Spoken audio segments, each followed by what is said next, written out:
Good evening, everybody, and welcome to the Touring Car Sim Racing League. I'm your commentator, wherever the button is that says I'm your commentator. There we go, that's me. It says commentator's name, because it turns out I had to reinstall the system, so it hasn't turned itself up yet. I'm your commentator, I'm Andy Pawley. I am here all the way through this evening. We've got 16 drivers in at the moment. We are missing a couple of drivers. I will get to those as we go through the championship positions. We've had some technical difficulties. Some people are on holiday as it currently stands, and we've got a couple of TBCs. Don't know where they are, but it's going to seriously hinder their championship positions. So yeah, let's get down to business. We've got 10 minutes left of the practice session, or 11 minutes 50 seconds. We are at the Zolder race circuit of Zolder. There it is, it's in Belgium. It's a fantastic race circuit. It's always sunny in RaceRoom. It's still sunny, it always will be sunny. It doesn't seem to change. Bit of a shame that they are working on that. Right, let's get down to business. There's the calendar. We're at Zolder, full layout. Next week we're at Aragon for the WTCR layout, and then we just keep on going through. So it's going to get really interesting as it comes to the end of the season. Right, over to the Drivers' Championship. So George is still leading, 80 ballast. So ballast is now applied from this week. It's been increased to 77 drivers, but it's been lowered from 100 kilograms down to 80 kilograms, with now the lowest being 20 kilograms. So that's how it stacks up this evening. So we have George is currently leading 48 points. George second on 47. Neil is third, 43. Top three, Norton is on third. Norton's on 41. Crave is fifth, 36. He's not running as far as I'm aware, so he's not supporting the Next Gen Racing boys this week. Bit of a shame. I got the feeling he would have taken a race victory, but it is what it is. Trebek is back, 32 points in sixth. Markham is seventh, 31 points. Really close in the top half of the table. Butcher is in eighth on 18. Papa Dim is in 10th, joint 10th with Craig Deeds, both on 17 points. Papa Dim's currently fastest. Poddy Flack has closed the gap, but there should be Papa Dim's to win. Grassy, there he is in 12th, he's in an Elantra, love that Elantra. He's down in 16th, 12th position on 16. Ashbourne is 13th on 12th. Wilson is 14th. Justin Wilson, in 8th position. Kirby, I don't think Kirby's actually in. Yes, he is. Martin Kirby, he's currently in 14th. He's 15th at the moment in the championship. Bill Champion, Champion, I'm just going to call him Bill. He's in 16th. Then we got Luke, who's currently not driving because he has had some technical difficulty. His computer has decided to go on vacation. Corrigan hasn't raced at all. Derek, he's not in. Derek's just joined. We're up to 17 drivers. That's exactly the number that I am expecting. Is Well Beloved in yet? No, Beloved isn't in yet, but I am expecting Well Beloved to be in as well. So we might get 18, but we're bang on the number of what I'm expecting. Derek, there he is. He should get some points hopefully this time out. Kane Alexander is sunning himself all the way out in Florida. So he's going to be back next week in that, in the Red, actually, KA Developments. Teaming up with Derek Neal. Get a feeling they know each other. There we go. Justin, Well Beloved, he's going to hopefully be back. Hopefully, he's already in. No, he's not in. And you've got Speeding on Hog has joined us. So I'm very excited about that because he's the only one running. Hog is the only one running the Little VW. Teams Championship. So we've got three. We've got the main championship, which is where everyone's combined. So the main one. We've got three basically classifications. The table to your left is the combined teams table, so that's where everybody stacks up against each other. The teams to the right, you've got a solo team, so that's where it's basically the BTCC independents. It's one team, or well, it's technically manufacturers, but it's where there's only one driver in that team. And then you've got the teams table, that's where there's two drivers in a team. So you can see there that the Norfolk boys are currently leading on 59 points, Nero Motorsport 48. Stu's actually got a teammate this season, so he's super excited. George is all on his own. Deucer in third though, 48 points, joint second. Crazy driver, that is the larder of T-Joke, who's currently in 11th position. It's the ballast is going to kill them here, but again, it's them not really following each other around. So race pace is going to become a lot different in terms of how it works out. Then you've got Team Hardley, that's the Cooper boys. That's Simon Ashbourne and Aaron Markham. They're in there. Off-target racing is Butcher and Deeks. Next Gen Racing, that's Cravey's on his own. There he is in 7th position. Zeus Racing, I have completely forgotten. Someone's going to shoot me for that. That's the Peugeot. Oh, that's Nick Papadim. That's Nick Papadim in 8th position in 17th. Team Airbox, not Airbus, is in the Hyundai in 16th position. And then you have Wilson Racing, and that's Jake Wilson. He's in 5th, not Justin, it's Jake in a Lincoln Co. Rusty Spanner Racing, that's Bill Champion. He's got 2 points. KA Developments, that's Derek and Kane, but Kane hasn't run. Lone Wolf Racing, that is our man Luke, who has computer problems. Predator Extreme Racing, that is a gentleman who's not racing, and Speed Gone Hogs is joining us today. The top 16 only get points. Now, Dougie Trophy. So this is for anybody who has not had an outright race victory. Points are calculated in 2 ways. One, where you finished and how many positions you gained or lost. So if you start first and constantly go backwards, you get negative points. It's to give it something a little bit extra, because just because you were winning at the front, if you were a driver who places in 8th position, but you get all the way to the front, you gain those positions, you get a fantastic some points. Ben Norton's currently running in that 43. Next Gen, Crave, he's going to go down. There is no drop score, so he's going to lose a haul of points this week. Trebek's 3rd, 31. Markham's 4th, 30. Off-target racing boys in 5th, joint 5th. Butcher and Deek's going to be into team rivalry. Poddyflax in 7th. He's already said to me he's not interested in race victories this season. He's very interested in winning this championship. He wants this championship. Grassy's in the 8th position. Good start for him. Team Airbox, Ashbourne, Hardley is in 12th. He's teammate to Markham, who's currently 4th. You've got nearest of Martin Kirby. Is in 7th position. Wilson, there he is. Is it Wilson? No, it's Jake Wilson. I used to start calling him Justin. I do apologise. Wilson, he's in 6th position. Bill is in 11th. Rusty Spanner Racing. Nick Papadum 13th. He had 2 fastest laps last week out, but unfortunately he had disconnects, family issue, and then he couldn't rejoin us for the final race. So that's why he's down all the way down with 3 of them points. Derek Neal's in 7th. We've got Wellborn and the rest of them who basically are at the negatives. And that's how it stacks up. Wow, that was a real goal. So, we're over at the Circuit of America's in the wrong country there, in Zolder. Jake Wilson Fan Club is here, is racing at home. Nice to see you on stream racing at home. Yes, last time on stream, we had quite a lot of people watching and popping in and out. Please put your comments in the chat. I do interact. It's a fully live show. I see your chat as soon as I see it. Please keep it clean. We are going for a family audience here. We want to try and promote it and get some sponsorship. But we will get to that. Racing at home, the Jake Wilson Fan Club here. Is racing at home, is it... or are you someone who knows him? Just pointing that out there, so just putting it out there. But nice to see you on stream as well. So, current fastest time is this man here is Nick Papadim at 137.268. Basically, there's you've got a whole host of drivers who aren't carrying a lot of ballast, and then you've got the ballasted drivers who are kind of in that middle field at the moment. So, Shaw's, I call him, his name's Shaw's, but I get it mixed between Shaw's and George. I do apologise. He's down in 11th, and T-Joke is down in 12th position.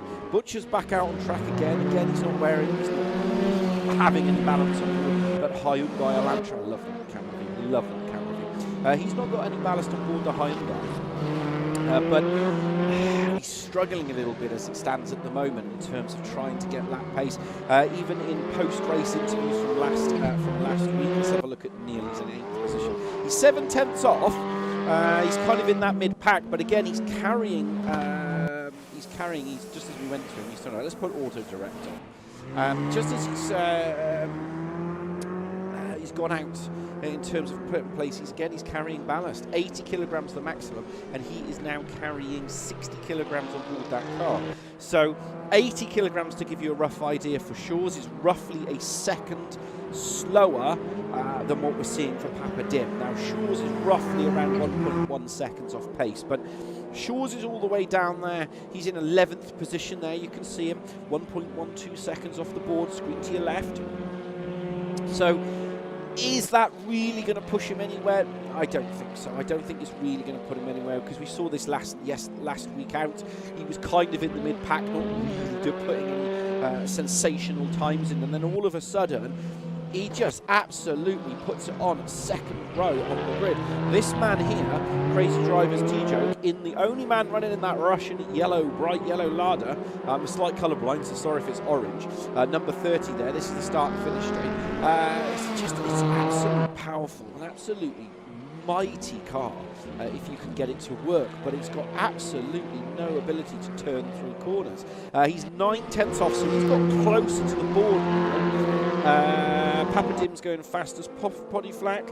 Let's see where he goes. Can he do anything a little bit better? This is the hairpin before we start to climb back towards the straight. Right on board. It's a little left-right chicane, and then you've got a left and a right. So it's a hard braking zone that comes up here. As you go down the gearbox, let's bring up the on-board. I would bring up the on-board. There you go. Let's bring up the vehicle information. It's in kilometres an hour. I haven't quite figured out. If anybody on screen knows how to work JavaScript, please get in contact on the Discord. You can find us on, because I'd like to do some updates to this broadcasting software. I just can't do it.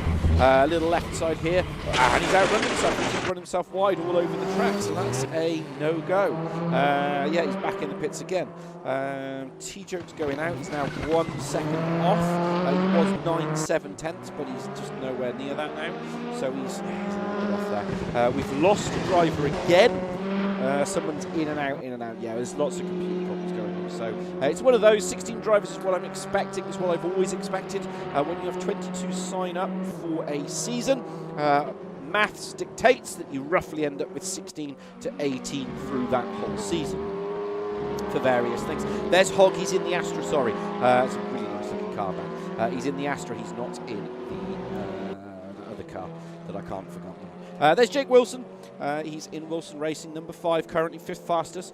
He's 5/10 of a second off. He didn't really push himself or get himself anywhere near the front in terms of next race out. Bill Champion. Champion. It's not Champion, it's Campion. I'm just going to call him Bill. Sorry, Bold. Rusty's Banner Racing there. I love that Lincoln Code 28. This is Simon Ashbourne in the, this was... he was driving the Audi last season. I don't really think about that. So we've got, this is the end of practice session, then we go into a 10-minute qualifying session. That will determine the positions for race 1. He's just abandoned himself. That will determine the positions for race 1. Race 1 and race 2, we have the live draw. Love that, Kevin. We have the live draw. The live draw basically will determine the position. So 1st to 8th is a guaranteed reversal, but from 8th to 15th determines where the wheel spins. If the wheel lands on 12, it's the first 12 that are reversed. We'll stick with Trebek. He was 3rd fastest. Papa Dim, I'm expecting to be the fastest here. But there we go. Let's bring up that info and let's ride on board for a hot lap. So we're now riding on board with Simon Trebek. He's in the Renault Megane, number 34, 5th gear, down to 4th he goes. 3rd, holds it nice and steady through the turn 1. This takes us into turns 2 and 3. This just keeps going and going. This is turn 2, little bit of brakes into 3rd, holds it nice and tidy, just wait, boom, back on the accelerator. This is turn 4, it's just the never-ending right corner into 4th, we'll hold it down into 3rd, into 5th, into 4th he goes through the right side. Does he run wide? Yes, bing bang bosh. He's going to have to put the banker in here. He's purple sector 1, but that's because he is the only driver onto the front Camry coup. This is the suspension killer. Down into 4th, 3rd, into 2nd. Whoa, he bounces all over the curbs. Does he damage it? Does the wheels keep pointing in the right direction? No, he's abandoned it. That is no go. Let's stick with Shaw's. Where's Papa Dim? Papa Dim hasn't raced yet. So Sector 1, 30.193, suspension killing is a guaranteed. Somebody will retire due to suspension. Who's it going to be? We will find out in the next 11 minutes. He's purple sector 1, purple guaranteed, because he's this lap disavowed. Has it had an invalid? He'll cross the line. No, he hasn't. Going 3, 2, 1, crosses the line, 138.3. Won't be good enough. It'll be somewhere near a 137.6 is what I am expecting. Ashbourne crosses the road. Yeah, I know what the tool does. 137, they're all in the 137. 137 Butcher, 137.885. Papa Dim's now finally turning it up. He's 0.05 of a second faster in Sector 1. through this little left-right hander. This is the chicane. I'm not sure if it's my computer that's having an absolute wobble because it seems to be going all over the road here. We might have to have a look at that, but there we go. He's purple sector 1. He's just faster than anybody. He's 1/10 of a second faster than anybody, needing 2/10 of a second. Down into second he goes through the corner, riding on board with him now as he 13th, currently fastest, but that's because the rest of the field has gone through. Technically, he is de facto race pole position sitter coming up on the board. 2 fastest laps, don't forget. Through the little left-right hander. This is the final 2 corners. Final corner. Rides the curves nice and nicely there. Crosses through the left. Does he build it up? Does he cross the line? Should go faster, so I'm expecting a 1:36.5. Crosses the line, 1:37.3. So the Delta is still saying he's gone faster. Ashbourne has absolutely pumped in a solid lap time there. Where did that come from? 1:37.4, but nobody's in the 1:36s yet. Through the left-hander, this is the suspension killer. You ride the sausage too hard here, and it will your suspension up over the hill. These are taking opportunities. You come through this section, down the gearbox he goes. 1/10 in sector 1, he'd be miles ahead, but he isn't. That's the way it is sometimes. He's now got this final 2 corners to go. Needs to keep it nice and tidy, riding from the front view, lower camera. Through the left we go. Don't bounce the curbs. Little bit wide there. Get back on the power nice and early as he climbs up the hill. Lap delta showing he's going to be extremely close. 1:36.3 it's showing up. 1:37. No. Lap was disallowed. The lap was disallowed. He was going to be on for he was going to do it. Lap disallowed. So he is reset all over again. Papa Dim is now going to have to set it out. Nice to see you on the stream, Ryan. That is 2 fan clubs are in the house tonight.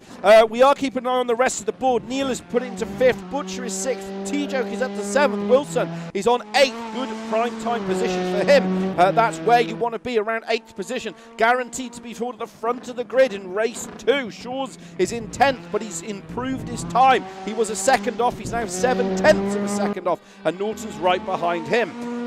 Where's Papa Dim? What's he doing in his first sector? 1:37.349. Yeah, 1/10 of a second faster. He's just stepped it up a gear now. He's engaged top gear through the hairpin before we go corners. 3 corners to go. 2 corners to go. This should be a done deal here. He needs to go through sector 2. Yeah, still 1/10 of a second up. So it's for the first sector. This is where Papa Dim is absolutely mighty when it comes to these qualifying laps. I'm just comparing it to Ashbourne now. Yeah, it's the first sector. That first sector, yeah, he's in the 1:36.7s. But this is where it gets interesting. So on the last couple of laps that these guys have been doing, Papa Dim is fastest, but his consistency is at 99.68%. Ashbourne in 2nd. George has now got to 6th position. He's put in a stellar lap time there.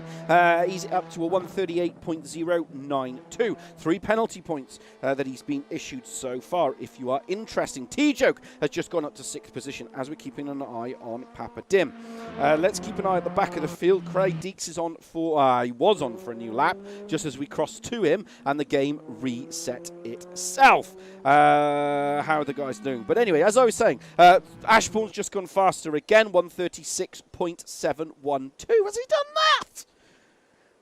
Wow, his lap consistency, just as I was talking, his lap consistency, Ashbourne, 99.25. So his... And you think, well, it's still, that's pretty high, 99.25. It's a 7th tenths of a swing between his slowest lap and his fastest lap. At the moment, the most consistent driver in the field is Benny Norton, down in 11th position. Now, Papa Dim is going to have to try to do something from this position. As Norton, Deeks, yeah, they're all kind of doing it. Hogg's at the back, 5.7, but Hogg hasn't really had the seat time at the moment. There he is. I'm keeping an eye on the rest of the board to see where they are. Hogg's the only one driving that lovely Astra Opal, depending on your viewpoint of the car. So he's down in 17th position. Right, we're going to keep an eye on Papa Dim. See what he can do through sectors 1, sector 2 and sector 3. But 0.3 of a second. That is an absolutely mighty... just keep all the wheels pointing in the right direction? Are they all pointing in the right direction? Yeah, they are. So he's still got this opportunity. He's going to go through sector 1. The question is he going to be able to hold on to it? Too much curb. That's going to cost him time. It's really going to start to cost him time. We're waiting for that sector 2 time. See what he can pull through. Lap's not showing up as invalid on the board. Yeah, 1/10 of a second. He took too much curb. He needs to really abandon the lap. It's a 1 minute 37. Oh, he hasn't got a choice. He hasn't got a choice. He's missed it. He's missed that opportunity. His lap delta was showing behind. Unless he can pull something out mighty in the final sector. Sector 2 was 1/10 slower. He's got no opportunity. He won't improve. He can't improve. It's a 120. It's a 137, 136 lap at best. And he's nowhere near it. He's just nowhere near it, to be perfectly honest. Yeah, he made up a lot of time in that final sector. So failing anything, Ashbourne is going to take the surprise pole position. Poddy Flack is 6/10 off, but he's doing greens and purples. He's just doing greens and not really improving. 137.466. I know he can do 136s, but oddly, between qualifying to practice, from practice to qualifying, we've only got 2 drivers in the 136s now, and we did have a whole host of other ones. A lot of the drivers now have just abandoned the run. Markham, yeah, he's on track, but he's not really doing anything. T-Joke is going to try and put something in here. He's 0.4 of a second slower in that sector 1, and that's 0.4 of a second slower than his personal best. So you see 3 colours that you see on the bottom lap counters there below the driver's name. If it's the colour as it is, it means that he hasn't really gone any better than his personal best. If it's green, it means he's gone faster than his personal best, but he's not the fastest driver in that sector. If it's purple, he is the fastest driver of anybody. But yeah, that's how it stacks up. We've still got another 9 seconds to go, but I am very unlikely that anyone is going to beat Ashbourne, which is an absolute. That is one of the shocking results of the 3rd race of the 2nd week, and it's actually quite of a shocking result that I've commentated on all of his races, because he hasn't been anywhere near the top of the pace at all, and then he goes and pumps in a 136.7. That's an absolutely fantastic lap. Papa Dim did close it up at the end to a 136.777. But they are a class above anybody else. They are a second faster. The problem Papa Dim has got is Papa Dim is behind in the championship position. So if we look at the drivers' positions here, you can see Papa Dim is all the way down in 10th position on 17 points. So he missed 2 races. He missed a whole haul of points he could have scored, and because he hasn't, basically, he's got points. He's now got to play. He's got to play catch up on the prizes. But there we go. Right, we are going to go across to the first race of this week. The lights will flash. Race 1. Here we go. It'll be 15 lights. Well, it won't be now. It'll be like 5 lights. Hold on to your horses. Let's get ready. It's about to go racing. And off we go for round 4 of the TCSRL League. Has Simon Ashbourne managed to hold on to the lead? Just enough. Papa Dim is holding on to 2nd, but look at, what's his name? Simon Trebek in 4th alongside Poddy Flack. Oh, a little bit of a love tap into the first corner. They all managed to hold on to each other, squabbling to find their position. Aaron up the inside there of Trebek. Trebek in the 34. Boom, there he is in 4th, in 5th. He's going to have to slot in behind Markham, riding from the rear camera. This is 4th position. Behind that is 5th, 6th, 7th, 8th and 9th.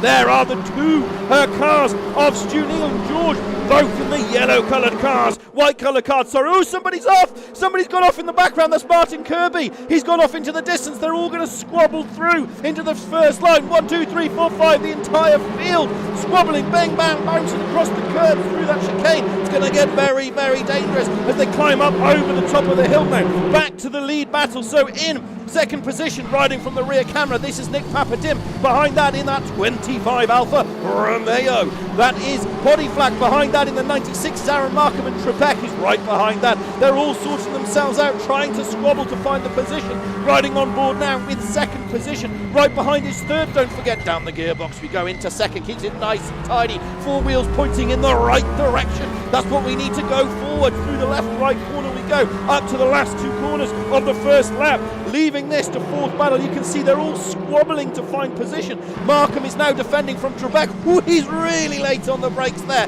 He's definitely letting his presence know. Does Trebek get a run as they climb up over the start-finish straight? In the background, Neil's gone a bit wide. Sorry, Shaw's gone wide. That should allow Butcher the run. It has. Butcher has got the run in the background. Trebek is going to go trying to go around the outside of Markham. No, he doesn't. He slots in, riding on board now with Trebek. He's in fifth position. He's side by side as we go back now into turns 3, 4 and 5. Ooh, bouncing the curb there on the 96. That is the yellow, not the yellow, the green and black one in front of him.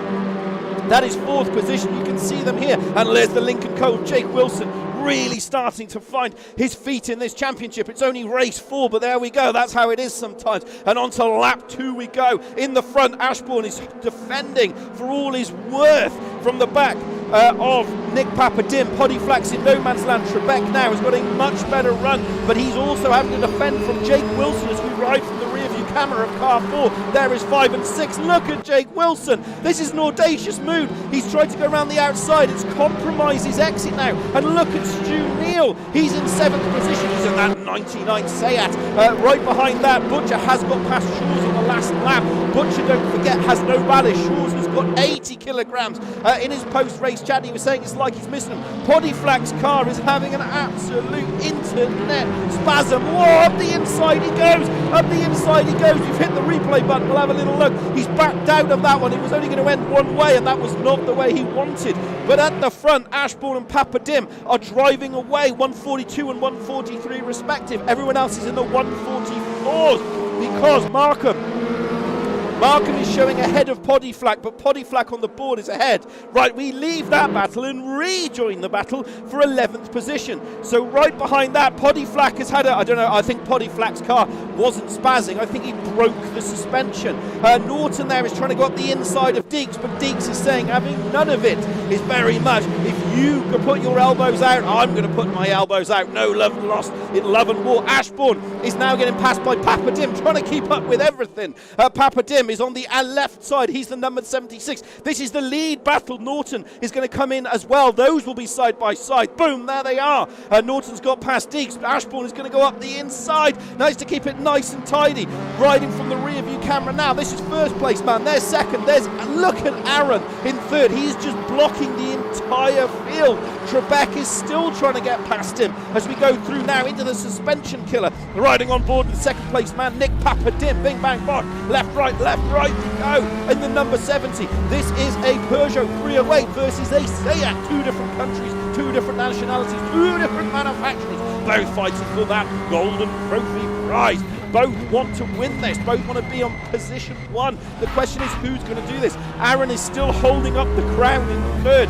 Norton and Benny are both doing it. We'll leave that battle and rejoin the battle for 6th position, trying to keep up with this. I am keeping an eye on that lead battle. When it gets to the number, I will switch back to it. So there's Markham, there is Trebek, there is Wilson, there is Neil, he's in the 68, and Butcher riding on the rear end is trying to get through. Oh, Trebek has now got it on the side of Markham. Markham's on the right side. He's that 96, 1, 2, 3, third car in the row. That 34 Renault left side, that black car. Boom, there he is. He's going to try the old switcheroo. Does he get through? And look at Wilson. Wilson's absolutely turning the screw in that Lincoln Co. He's got no ballast on board. Trebek and Aaron both carrying ballast. Neil in the 99 also carrying ballast. Papadim has another run on Ashbourne. Has he going to be able to do it? We'll try and keep up. Ashbourne, there is Papadim. Papadim's on your left side. He's the number 70. The right side, that is the number 28 of Simon Ashbourne. Both of these are battling. Trebek now has a run in the background.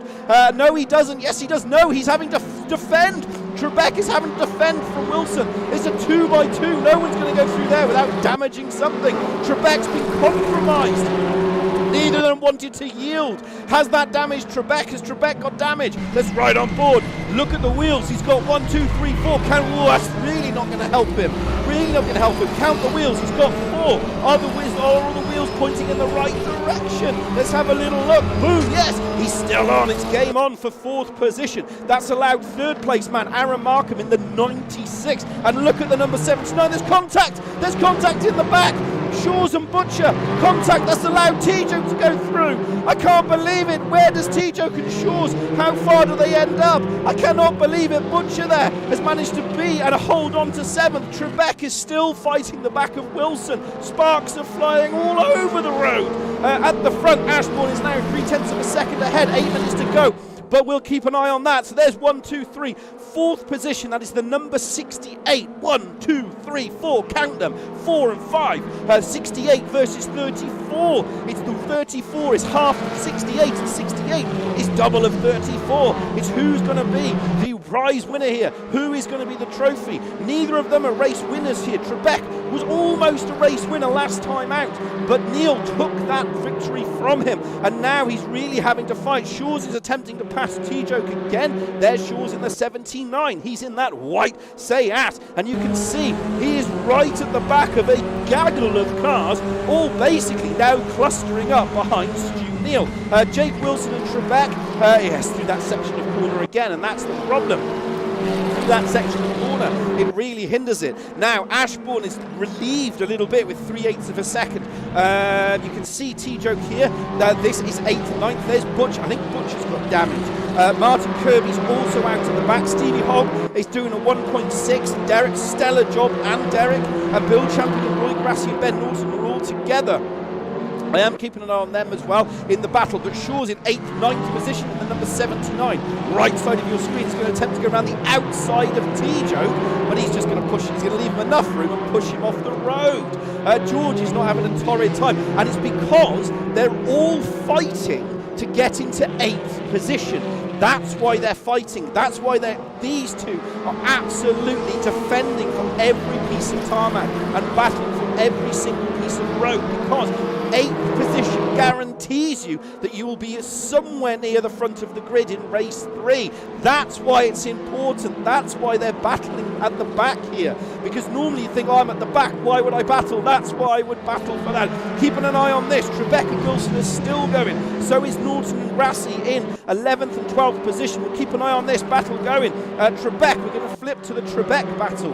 So this is the battle for 5th and 4th position. In 5th, riding on board now is Trebek, and if you see there, as we compare the next car, he gains and gains, not gaining that much. That Lincoln Co just has a lovely top end gear. Down the gearbox he goes, 5th, 4th, 3rd into 2nd, swings it to the left, bounces over the curves, doesn't roll it, keeps going, and then he just hasn't got that phase to get him any faster. Shaw's in the background is still battling with T-Joke. T-Joke and Shaw's, they're still battling each other. I don't think Shaw's is going to go around the outside. He's going to late break into that. No, he's not. Yes, he is. No, he's not. He's trying to sell T-Joke a dummy there, but he hasn't been able to do it. T-Joke's a wily old fox, so is Shaw's.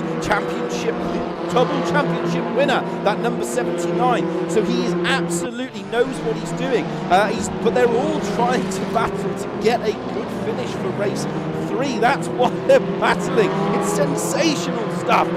T-Joke defending for life. Right, the battle for the lead is once again back on. 5 minutes 15 to go. Estimated lap time that we will have is 3.5 laps, including this one. And so they've got 4 laps to hold on to this. That's a 10-lap race for those of you that can count, a bit like I can't. Papa Dim is currently 2nd. In the front is the 28 of Ashbourne, riding on the rear view camera. In 3rd position, that's Nick Papa Dim. Not a race winner yet. He's just trying everything. In the back, Trebek is trying to, again, dummy Wilson. It's just like never ending here. Wilson in that 68 is doing a stellar job of holding it. T-Joke and Shaw's are battling in the background. Let's have a look at that. Shaw's is trying to push back T-Joke. T-Joke, ex-teammates, these two, don't forget. Both raised under the crazy banner, but this time they've had a divorce. There is Papa Dim, hasn't done it. Trebek is going to go, he just hasn't done it. They're all holding into it now. Craig Deeks and Benny Norton and Roy Grassi at the back, and there's Bill Campion really sticking it in the end. His lap times look better as he keeps going and going. Bounces across the curb. Craig Deeks there is in 11th position. As you see, he's just not behind them. George is just not getting past there. There's Craig Deeks just ahead of him is Benny Norton. Shaw's is now behind. Trebek and Wilson are closing up again, and I think this is it. Trebek now has it. He's on the left side. Surely now he's just going to send it up the inside. Sensational move. Sensational move there from Trebek. Takes the position, into fourth he goes. He'll be absolutely ecstatic in that helmet. We leave that battle and rejoin the battle for first and second. So in first position, Simon Ashbourne riding on board with him now. In second position is Nick Papadim. Stevie Von Hogg is down in 15th position, don't forget. He's doing a stellar job and he's now attacking Derek Neal. We will flip to that battle. Oh, he's gone up the inside. This is an audacious move. Has that compromised Papadim? Yes, it has. Papadim now is going to go from second to third. Aaron's going to sail it up the inside. I cannot believe it. One mistake. He's gone from second to third. But does Papadim do it? Does Papadim hold on to this position? He hasn't given up yet, riding on board. They're side by side. He will have the inside into this corner, but he'll be on the outside where he needs to be. Papadim's just slotting the back there. Shores and T-Joke in the background are battling. I am keeping an eye on that. That's 8th and 9th position, don't forget. We're on board with third, second and first bouncing across the curve. It is never ending, never ending. Here's Derek Neal. He's in 7th position, don't forget. KA Developments. He's doing an absolutely stellar job holding off the fast-moving Stevie Von Hogg, 140.408. The problem is Bill Champion, there he is, in the number 11. The board, they've all kind of sorted themselves out. I think they're just having a breather at the moment. I am keeping an eye on the Shores and T-Joke battle in 8th and 9th, but I think they're just right close together. Yeah, they're back to being love partners again, back in 8th and 9th position. Shores just can't get the car stopped, but he's carrying 80 kilograms on board. T-Joke has 70 kilograms on board. So again, they want that 8th position because it was 8th last week. No. Stevie Von Hogg, there he is. He's slowly catching up. Derek Neal in the background. There's Derek Neal. He's in the number 7. His son is Stu Neal, who's in 2nd position. There is Derek Neal. Right behind him is Stevie Von Hogg, who is slowly but surely closing that gap. Stevie Von Hogg has been going quicker and quicker every single lap. Sensational for him, returning back to the racing this season. Ashbourne is 4/10 of a second, has made no difference ahead of everybody now. Yes, so Stevie Von Hogg's lap times are getting faster and faster. The problem he's got, he's on a 12.346. He's 89% of, they're all miles down in the efficiency ratings in terms of their lap overall delta, 12.3 seconds. But Stevie Von Hogg there is now on the back of Derek Neal. Shores, has he done this? We're flipping to this battle momentarily, and Aaron Markham is now going for the lead. Surely this is George's opportunity. Has he done it? Yes! Sensational move. George will be loving it in that helmet. But the problem George is going to have is if it comes out at 10th, he's going to have to re-attack. But that's where it is. Markham is now at the back of Ashbourne. Ashbourne has 1 lap to go. Speedy Von Hogg down in 14th and 15th respective. I am keeping an eye on the Derek Neal and Speedy Von Hogg battle. But this is it. There's 1 last lap to go. 17 seconds. Riding on board now with Ashbourne. 1, 2, 3, 4, 5. First to 5th. Ashbourne, no ballast. Markham, ballast. Papadim, ballast. No ballast. Trebek, ballast. Wilson, no ballast. Neal, ballast. Speedy Von Hogg trying to hold off. We'll leave that battle. Speedy Von Hogg here is going to go for the last ditch attempt for 15th. Poddyflack, I think he broke his suspension. The problem is Poddyflack is going to be at the back of race 3 because of the way the split works. Oh, he's gone wide. Stevie Von Hogg has gone wide. Cannot believe it. 140.239. He was faster. He's running all the way up at 12th position. Roy Grassi there, down in 5th position. Absolutely stellar job for the Hyundai boy. Just ahead of him is Craig Deeth in 11th. The board is pretty much as makes no difference. Green across the board. I don't think there's going to be a last minute attempt somewhere. Even that lot. There you can see Neal. You can see T-Joke. Shores, Butcher. There's Butcher in the number 19 and Grassi and Deacon Points, whatever they're called. We're riding on board with Roy Grassi. Roy Grassi, sorry Roy, I know your name's not Roy, I have to apologise. Bill me. This is the last of the lap. We're going to stick with Ashbourne. It's a 3-way battle. I just don't think it's going to be anything to do here. I really, really don't think he's going to be able to really push anything or really develop from this situation. I think he's got it in the bag now. Speedy Von Hogg, I think he's broken the car again. Yeah, he's down in 52 seconds. It was a stellar drive from Stevie Gone Hog. I call him Speedy Gone Hog, it's Stevie Gone Hog. Ashbourne is going to take a race victory. I can't believe it. He's going to cross the line in first. Pole position in first. Did he get fastest lap? I do not know. Oh, he's bouncing over the curbs. Jake Wilson is going to come third. Trebek is going to be in fourth. No, the board's figuring itself out. Trebek was fourth, Wilson was fifth, Neil was seventh, sixth, Butcher was 7th, George was 8th, T-Joke was 9th, Norton was 11th. Norton's been fast and hasn't really developed in this season, not really developed any pace so far. Deeks is 11th, Roy Grassi is 12th, Bill Champion is 13th. Stellar job from Bill, 142.197 last lap. But 3 DNF, Speedy Gone Hard, Martin Kirby and Poddy Flack. I'm pretty sure it's broken suspension. Look at Papa Dim though. Papa Dim, a 137.623. He was 0.2 of a second, as Mirov makes no difference, faster than the rest of the field. That was his to win. Aaron was not really pushing what he could do, but his what was his lap consistency before the board goes? 93.2. He had a 7-second swing, Aaron did, between slowest and fastest lap. Obviously, the starting lap is obviously a lot slower because it's your starting lap, but generally you can see how that works. Simon Ashman was 95, 95%, 5 seconds. He was 2 seconds a lap more consistent. And that's how fast it was. Sensational. And Team Hardley take a 1-2 race victory. I'm surprised they didn't do it in tandem, to be honest. Just putting it out there would have been a nice picture for the socials. Right. Hopefully I've put the camera on properly. We're going to find out. Yes, I'm back. So we've got the Wheel of Fortune, which is the wheel up here. So if you're new to this racing and you're wondering why has Andy decided to get himself a wheel and why is he going to spin the wheel? Right. So the wheel is randomly generated. The way that it works is you'll notice that we've got 8 through to 15, and I did count this about 3 times. 8 through to 15. Is my mic working? Yes, it is. Fantastic. 8 through to 15. So positions 1 to 8 will always be reversed. That's why Shaw's and T-Joke were battling so hard for that position. I won't be able to do it because there's nobody on stream here. Podigo's server kicked him out. That's why he disconnected. It's a shame. It's the way it is sometimes. I bet his ping rate was too high. So now I'm going to determine where we split the grid.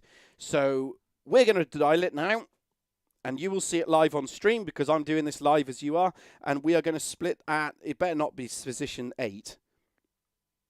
11! So that means, oh, did I close the board? I did close the board. That means Benny Norton is your pole position sitter for race 3.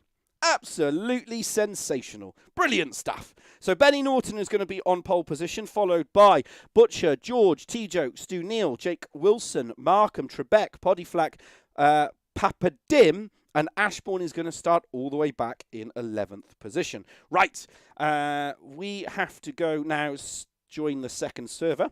We're going to go past to the live feed.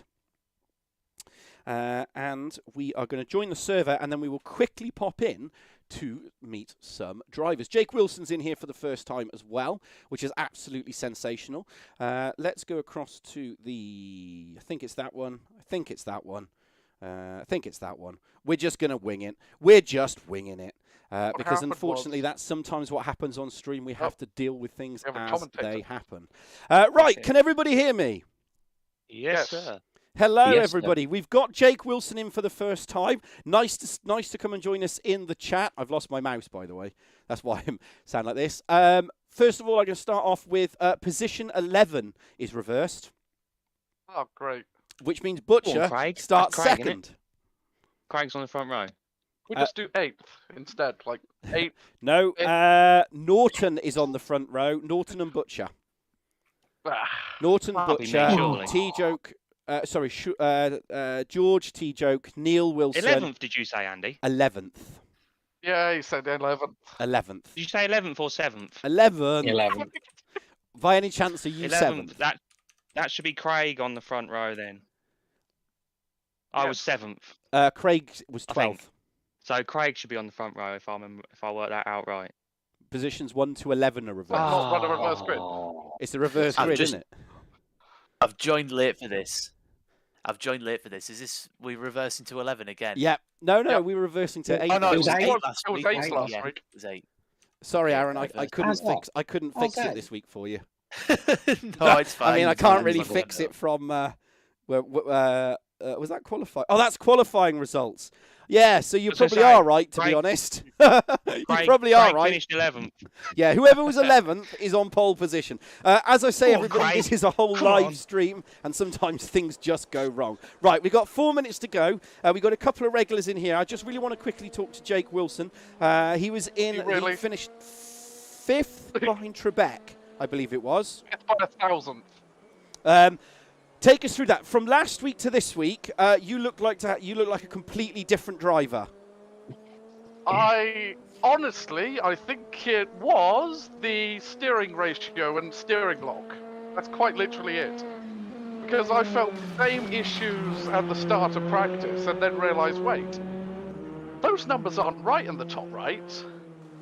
And that's where the pace suddenly came from. So this is my I problem. thought you were just sandbagging for the championship. Just put it out there. Just put it out there. No. Well, it looked I'm not absolutely that smart. sensational. You and Trebek looked like you were just battling each other for the entire race. In answer to Trip 6 Motorsports, it's 4th, but I think Trebek already answered. It looked like a right battle to the end. Yes, I mean, I got by him into the first proper chicane. Well, the first chicane, because it's the only first chicane. And then I ran wide in the second chicane some laps later, got dirt on the tyres, ran wide a couple of times after that, and that gave him the place back. And then I think he ran out of fuel on the way to the line because I think he started coughing. Because I was nowhere near him, and then he just came closer. I thought, oh, I have a chance here. But he still took 4th. Fortunately, it was 1,000. He still took 4th. 1,000. Well, absolutely sensational. No doubt I'll probably talk to you between the next couple of races. Really, really well done. I'm happy. You're going to start somewhere. I'm not sure where because I've messed it up. So there we go. We're just doing 11th. I want to talk to you next, Simon, quickly, while I've only got 2 minutes 47 remaining. First of all, where did that come from? I was what? asking myself the very same question, Andy. And you missed at the beginning of this conversation about a minute of me just absolutely wetting myself laughing. I found a second. He was just stunned.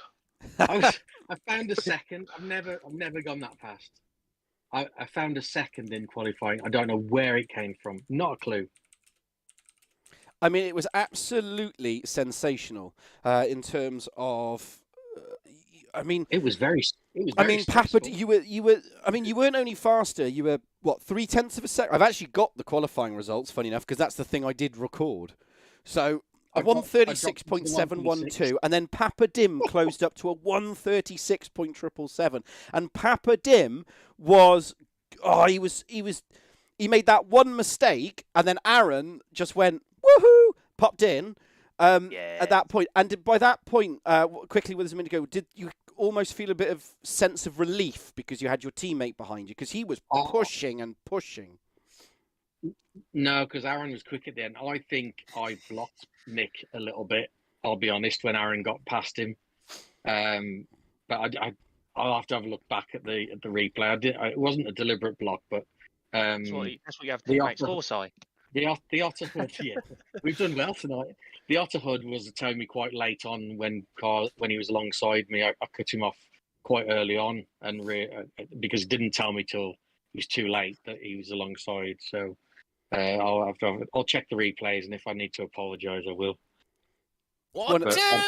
It's Team hard. It's one of those, but again, I mean, the field spread was absolutely sensational. It was so close between it. Right, I'm going to quickly go because we've got 45 seconds remaining. 45 seconds.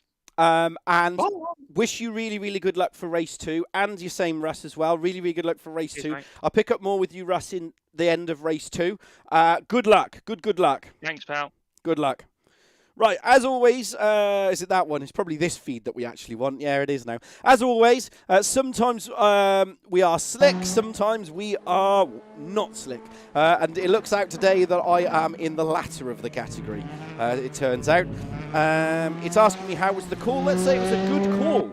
And actually answer that. As always, we are a live stream. We do everything live. We do things as they happen. And if you've noticed, if you knew, I have had a couple of questions. Yep, I do run 3 screens. And as a result, I have to press a lot of buttons. But there we go. Right, that's race 1. Let's go back. Let's make sure the RaceRoom feed is on. Let's have a quick 2. Ryan's popping in there. 1-2 team hardly. Ryan, I guess he is, yeah, the Asimo fan club. Trip 6 Motorsport, where did Simon Trebek fake? He's on the Motorsport. So that is the Simon Trebek fan club. We got a lot of fan clubs in today. We got 59 seconds remaining. And it's coming through. I'm just having a quick check on the socials. Unfortunately, I don't bring them up in feed. Simon Trebek actually got in yet? This is going to be the big thing. We have to type it in to make sure he gets there. I'm not sure if he comes up on my board. Has he come up on the board? It'd be a real shame if he missed it due to a... Yeah, I can't see. The board's not... Yeah, the board doesn't show up until they all start basically going in. Unless we've had a server reset. But, yeah, I don't know. I'm showing nobody. Well, it's popped up. There we go. 16 drivers are actually in there. So here we go for race 2. Simon Trebek is in. Good news. 16 drivers. We've lost 1. That will be Speedy Gone Hog. Race 2. 15 minutes. Who's going to take winner? T-Joke's had a false start. I cannot believe it. T-Joke's chances have gone from 100% to 0 before he's even started. Asimo is going to take the lead, but Simon has held on to pole position. He's leading into the first corner. Jake Wilson has got past Trebek, who's there. He's gone into 4th position. Absolutely sensation. Nick Papadim's down to 5th. He's going to be raging in that helmet. The question is, what can he do from there? Markham now is going to try to push his advantage home through into this corner before we go into, this is turn 5, before we go into 6 and 7. Ashbourne will crucially have the inside. 2 teammates, do they come together? Do they hold on to it? Simon Ashbourne's on the right side, number 28. Jake Wilson is in second. There's contact in the back. I cannot believe it. Bing bang bosh, everybody's scrabbling to get round. Nick Papadim is a massive loser in that. So is Trebek. Look at the damage to the front of his car. I cannot believe it. Where's Martin Kirby? Martin Kirby's got past him. Nick Papadim has gone right to the back of the grid. But the big losers in that is Trebek and Papadim. Butcher, big winner. In 6th and 7th, George cannot believe it. Benny Norton is in 8th. Behind him is Craig Deek. Behind that is Poddy Flack. It's 8th, 9th and 10th. Ashbourne might have just been gifted a double victory here. Trebek is at the back in 15th, and that's really going to hamper him. What can he do from there? Whoa, someone's off in the background. That's Bill Champion sliding the rear wheels. Behind that is Roy Grassi riding from the rear view camera. I'm on the rear view camera. Right behind that, I am watching T-Joke and Neil. They're fighting. Grassi's going to go up the inside. Simon Trebek's just got past Martin Kirby. He's gone, yes, thank you very much. Now Trebek is on a recovery drive. What can Trebek do from here? We'll keep his progress through the entire race. He should pop somewhere around 8th position. Grassi's going to attempt to go up the inside of Bill Champion. Bill Champion closes the door but leaves him 1 car's width. That's going to compromise Trebek. There is Trebek in 13th position. He's going to absolutely pull a hammer. Shaw's and Butcher are battling each other. So this is the battle for 5th and 6th position. Riding from the rear view camera of Butcher. In 5th position. In 6th position is George. There he is in the number 79. He's in 6th position. His nearest championship rival is all the way down in 16th. Trebek now. He's in the 34. Bill Champion is in the 11th. Behind that is Mr. Roy Grassi in the number 5. Trebek should get this done as he climbs up. He's got damage, but I'm not sure if he's actually got damage. He's really having to push the wheels off that thing. He'll get past them. He just needs to pick his moment carefully. There's Trebek. Right behind that is Martin Kirby. Behind that is Nick Papadim down in 15th. It looks like he's got a flat tyre. Has he got a flat tyre? He's right on board with Nick Trebek. No, he hasn't. So all the wheels are pointing in the right direction. He just needs to compose himself now and get the hammer down. He should get a good recovery drive. Right, 6th and 7th, riding on board now from the rear view camera, 5th place man. This is Ross Butcher. Behind him is Shaw's in 6th. A little tap behind, but not a tap that actually puts any distance. It's more like an air tap. Oh, he's compromised his exit. George is just going to go up the inside here. He's the 79 that's on your left side. Was first. That first? No, that's somebody else. Yeah, it is. That's 1st, 2nd, 3rd and 4th. There is 5th and 6th. Look in the background there. There's Derek Neal up to 10th position. His highest place so far this season. Cracking result for him. Surely Shaw is the ballast. The ballast aboard that 79. That's the second car. It's just really hampering him now. It's really starting to affect his ability to also attack and defend. It's a proper challenge for him. The question is, what can he do? What can he deliver from here? 6th position. He's the master of points equal prizes. Behind him, Craig Deeks and Poddy Flack. That is 7th, 8th and 9th. And you can see now, Butcher is the massive corking that bottle. Trebek has got past Martin Kirby, but he's still stuck behind Bill Champion. There's Bill Champion. He's in the number 11. Roy Grassi has done the dirty. He's got past him. He's clicked himself out on from a flurry. He goes. Look at that. 1, 2, 3, 4 different manufacturers. Now, don't forget that number 34, Simon Trebek, riding from the rear view camera of 12th position.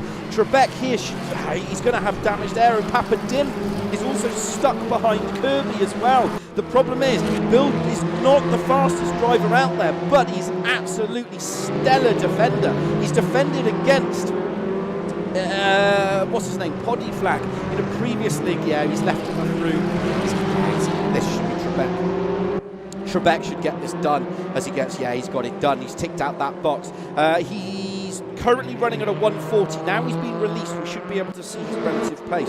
Shaw's is once again on the rear camera of Butcher. This is the rear view camera of Butcher as we now flip to the 6th place man. This is Shaw's. Whoa, he's outbraked himself. He's outbraked himself, but he's carrying so much more speed. He gives a little tap up the rear end, has to tap the brake not to get done for a push to pass, and as a result, Butcher now lost a little bit of time, but Butcher crucially is not carrying the ballast, and that's the big difference. That 80 kilos aboard Shaw's is just compromising his lap time after time. There's Matt Pion, and behind that is T-Joke, 5.94 seconds. Boom, pops into the back of your screen. Now look at Simon Trebek. He's absolutely recovering like a demon here. He's up to 12th position already. He should get these two. I think his highest position is going to be 9th, really, respectively, with 8 minutes 54 to go. He's absolutely wringing the neck of that number 34. Boom, there he is. He's in that Renault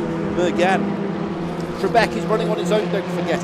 He isn't a race winner yet, but he is pushing for it. This is a done deal. He loves this overtaking into the hairpin. Slows the car down into second, turns it nice and tidy, keeps it on the tarmac, hits the go pedal. It is a textbook job done. Next position for him is going to be Roy Grassi, and then it's going to take him a little bit of time to catch up these drivers. But he's absolutely driving the wheels off. He's doing laps are invalidating at the moment. So it's Benny Norton currently in 6th position. Behind that is his teammate Poddy Flack, who got kicked out of the lobby. He's going for a recovery drive. The two teammates are going to attempt to go around each other. He leaves him enough space. 69 versus 25. Behind that's the 19 of Craig Deeks. There he is, number 19, right on the rear end. Don't forget the man in front. Boom, that is Ben Norton. And Ben Norton has for it now. Nick Papadim has got past Derek Neal, so he's recovered now into 11th position. So Trebek and Papadim are both recovering drivers at the moment. Simon there, he is in 10th position. What's his lap time? 139.3. So he's only just got into the 139.3s, but he is faster than 4. He's faster than 5 cars ahead of him. He is 5 cars faster than everybody else. Now Poddy Flack and these two teammates. So Poddy Flack is in 7th, Ben Norton is in 6th position. There is 6th, 7th and 8th respectively. The 79 just on the screen is George. He is hoping for a good result in race 3. T-Joke has got past Aaron Markham. What has happened to Markham? His game has crashed and he's flown off into the abyss. He is going to be raging in that. Benny has cut off Pawley. They're both going to run wide. This is Craig Deeks to go past. Bill now is at the back of Derek Neal. He's going to have to sail it up the inside. They give each other room. Fantastic driving. And Bill outbrakes himself. I can't believe it. Bill, how far does he go down? He outbrakes himself. Derek says, thank you very much. Ticks that box, takes the position. Fantastic stuff. Pawley and all that lot of fighting each other. Yeah, Norton. Has he broken the suspension? No. Yeah, he's busted the suspension. He's broken his suspension. So Norton in the 69 is just not...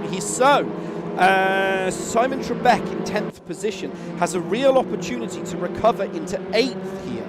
Trebek is rapidly fast. George and Butcher are still fighting each other. So Butcher is in 4th position. Boom, there he is. He's the Hyundai. Just ahead of him is Stu Neal, 3rd position.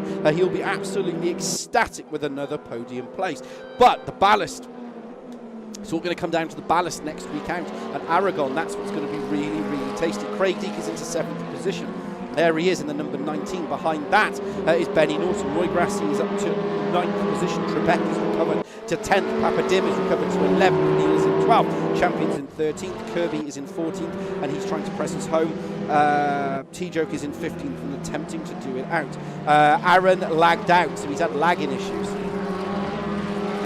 So that's why he's lagged out. Trebek has just he's just gone into the garage. I think he's either the car is so damaged, he's recovering.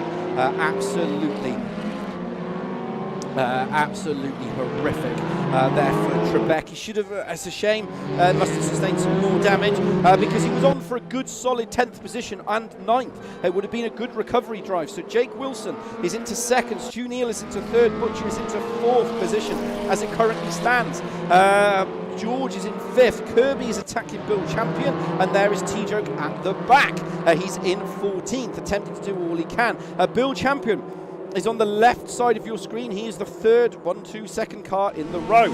Boom, there is Derek Neal, there is Champion, there is Kirby, and behind that is T-Joke. He had his stop and go penalty, riding on board with him now. 4 minutes 46 remaining. It's all starting to settle down now into relative pace as we stand, because they're not really able to attack and they're not really able to defend.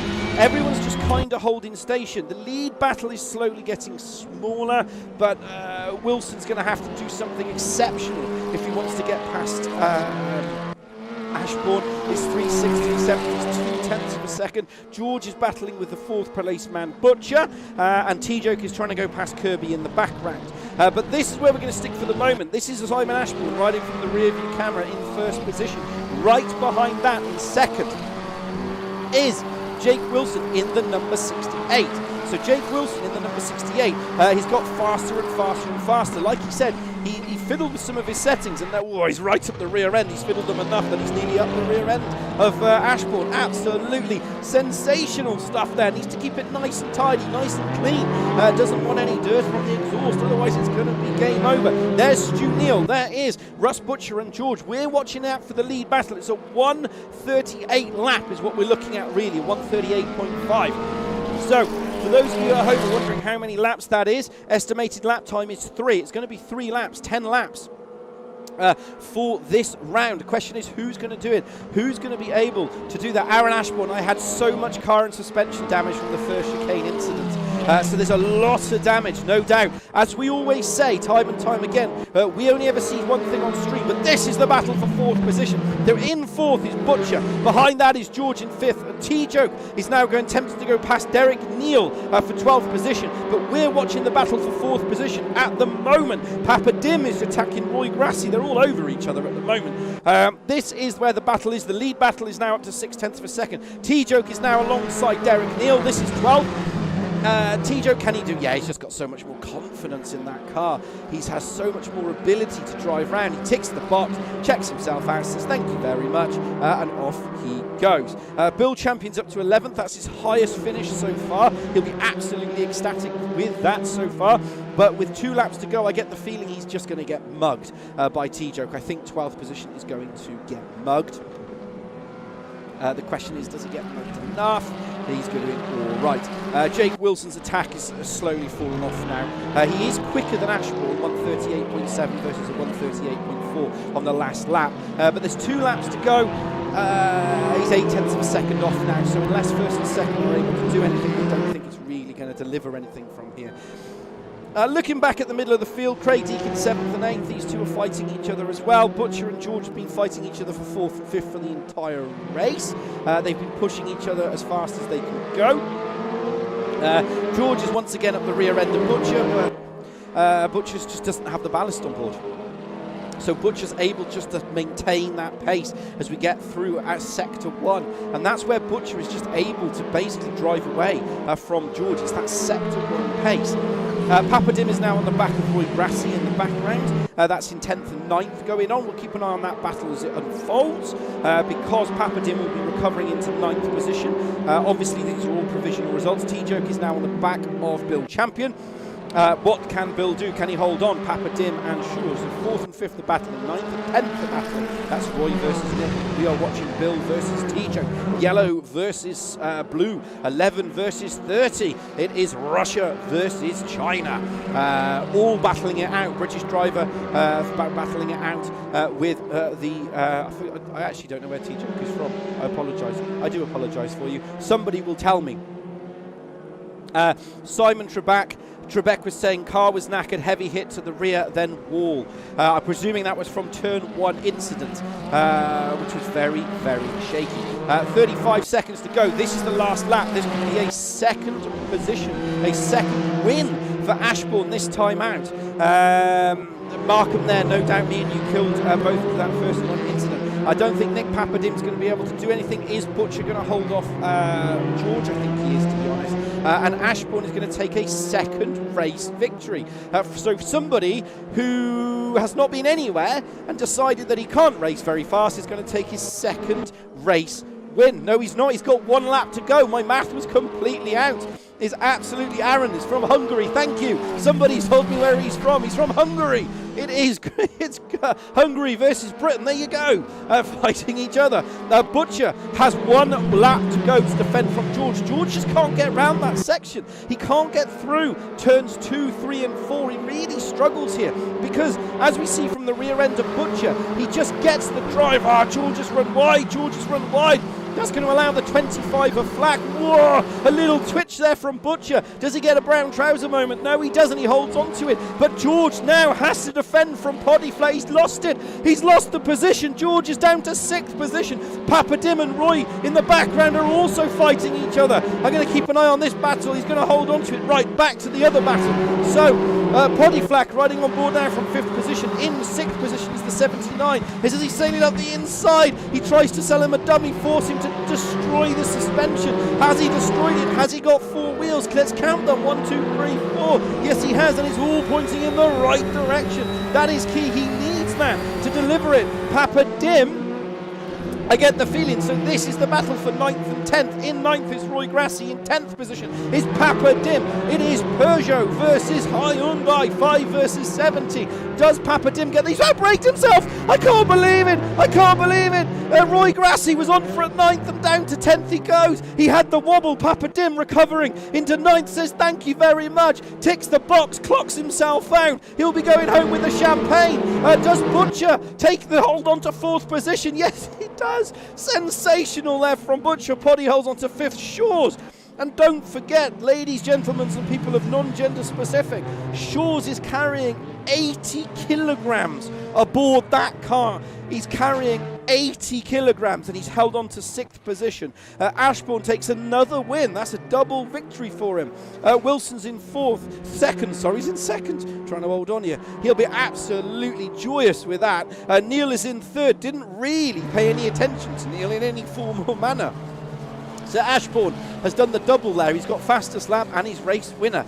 Neil is in 3rd, Butcher's 4th, Flack is 5th, George is 6th, Deeks is 7th, Norton is 8th, Papadim is recovered to 9th, Grassi is 10th, Coke is 11th. Bill is 12th. Good result for him. Neil is in 13th. Kirby is 14th. Simon, as we saw on the chats here, Simon has sustained heavy damage from that turn incident, and Ashbourne, number 16 as well, also sustained damage from that rear end. They're both saying well done to Rice. Real kind of right. Let's see. Managed to hit the replay button. It's a manual function, unfortunately. And because it's manual, yes, I did press the right button, ladies, everybody else. I still haven't figured this one out. I can't slow the replay down, I don't think. Can I slow the replay down? No. I can't slow it down. Stop. Nope. Let's have a look. Ooh, didn't catch it all. As I always say to everybody, so you can see my Discord there, have a read of the chat. As I always say, there's always multiple camera views. There's multiple opinions. We only ever get to see one on stream, and unfortunately, the big loser out of that looked like it was Aaron. He just looked like he got collected, unfortunately, as the recovering cars were going through.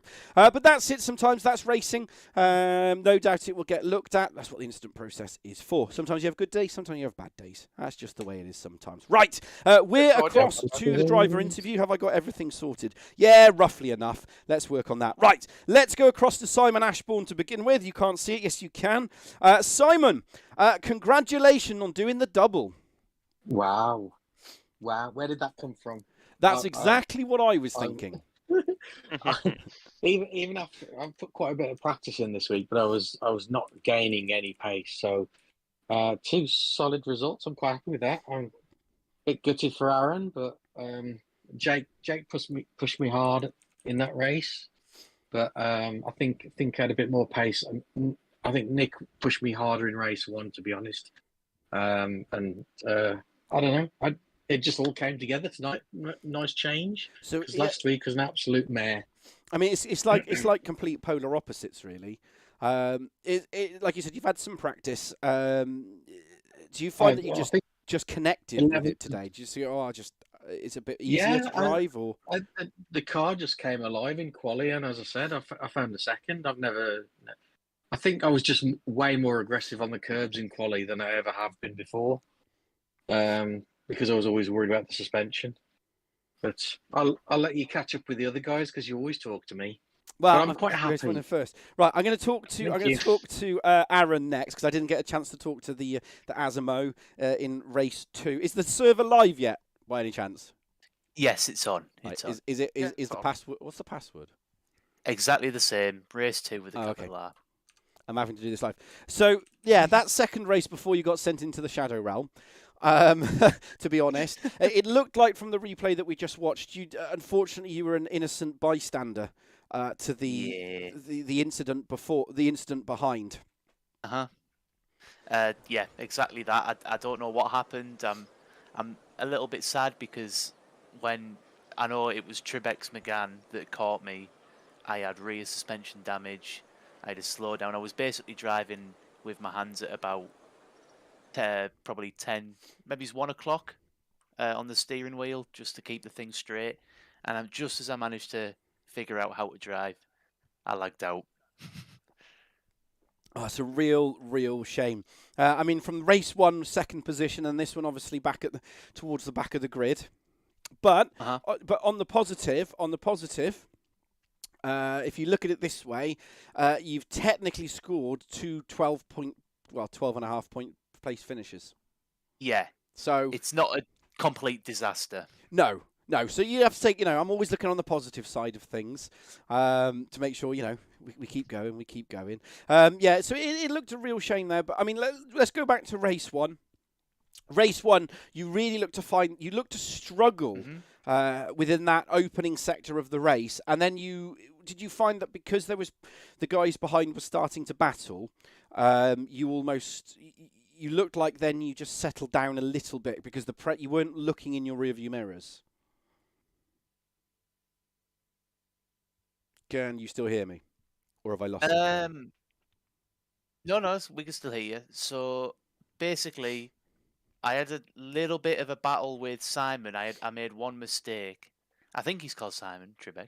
Yes, yeah. He is. Yes, he is called Simon Trebek. He's called Simon Trebek, yes.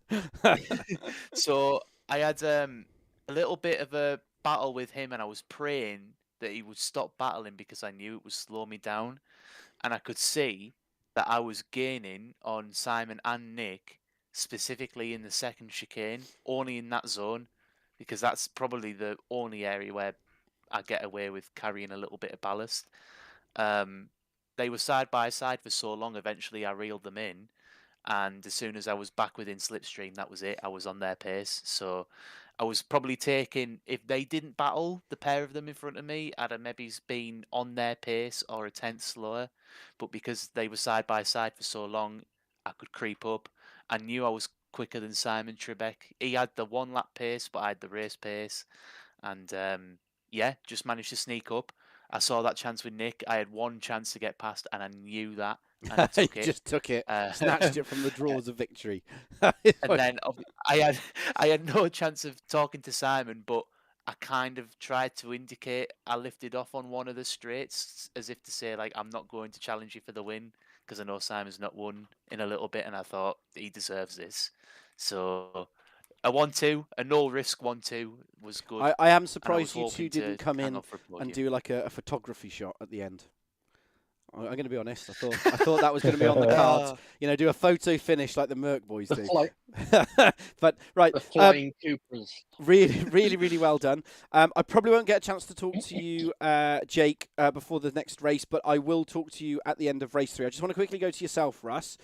2 good races. Last race, it looked like you and Shaw's, the pressure must have been intense. And I know people say, it's only a sim racing game. We don't really feel it, but you do. Take us quickly through that, and in your own words, in the next minute, just take us through that, because that looked. I mean, Shaw's 80 kilograms on board. He just couldn't. You got the feeling, but you did a stellar defence. He had it on the brakes. He was better than me on the brakes. He's braver than me over the chicanes, over the 2 chicanes on the curbs. I'm struggling a little bit with the car. I'm not going to lie at the minute. I'm eating the tyres at the moment. I'm finishing the races with no ballast on board. I'm finishing the races with 25% tyre life on the near side front. I did warn you this. I did try to warn you. So that is, it's Have you either down to my driving style or I'm doing something wrong. But yeah, so it was just a defensive wall up, and as best as I could do, really. Stu dropped back a little bit. I don't know why Stu dropped back sort of towards me for a little bit. I was able to get a little bit of a pull from him around a couple of laps, and then he sort of disappeared off again. And yeah, Shaw's was just wouldn't leave my mirror alone. He was all about that rear view mirror. I'm so glad I took the Hyundai. It's got such a big rear view mirror. I've got a lovely view of Shaw's. I'm gonna have to cut you short there. We've got 26 seconds to go before we go into the race. Good luck in the final race, and no doubt I'll talk to you after. Cheers, mate. Good luck. So we're going to quickly go back to the final race. We'll hit that live camera view. I'll make sure I turn back on the audio so you can see it, and we will go to the final race of the evening. As always, it's going to be very, very. As always, you have to go through it. Last server is live. Position 11 is going to be our pole position sitter. Don't listen to me because I have no idea who that is. As your commentator, I should know these things, but it's life sometimes, unfortunately. The guys will be in practice. It goes to garage. They have a minute to ready themselves up. I just like to make sure that we're all ready on our side. Those of you in the comments, please ask your question. There you go. 59 seconds before we see it. They'll all lobby up. They'll go ding, ding, ding, ding, ding, and then we will go racing. So we'll keep an eye on that.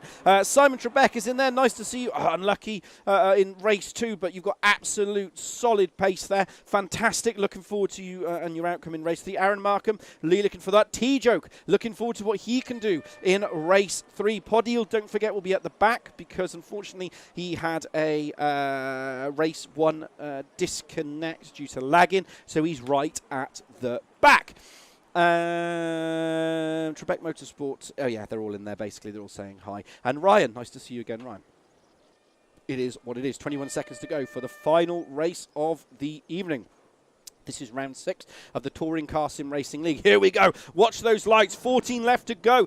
Craig Deeks is on first position. This should be T-Jokes to win. He's in 3rd position. Who's going to take the checkered flag? 15 minutes to find out for race 3 winner, and it's lights out, and away we go. They're all going to be squabbling into that first corner. Craig Deeks has had a fantastic start off the line. In the background, they are all trying to find their positions. The question is, who is going to find their position first? Who is going to be able to do it? What's the heli camera doing? Go back to the TV camera. We've had a full shutdown of the system. We're going to have to stay with it while I reset live. You can see Russ Butcher's in 5th position. Right behind that is Shaw's. He's trying to do all he can from that position. He's absolutely nailing it. We've managed to restart the system quickly. There's Butcher in the middle. Hit that TV view as they come through. Craig Deeks is still leading the front of the grid. Behind that is T-Joke. He's got himself to 2nd. This is T-Jokes to win. Simon Trebek is in 4th. 7th position. Trebek could do it from here, actually.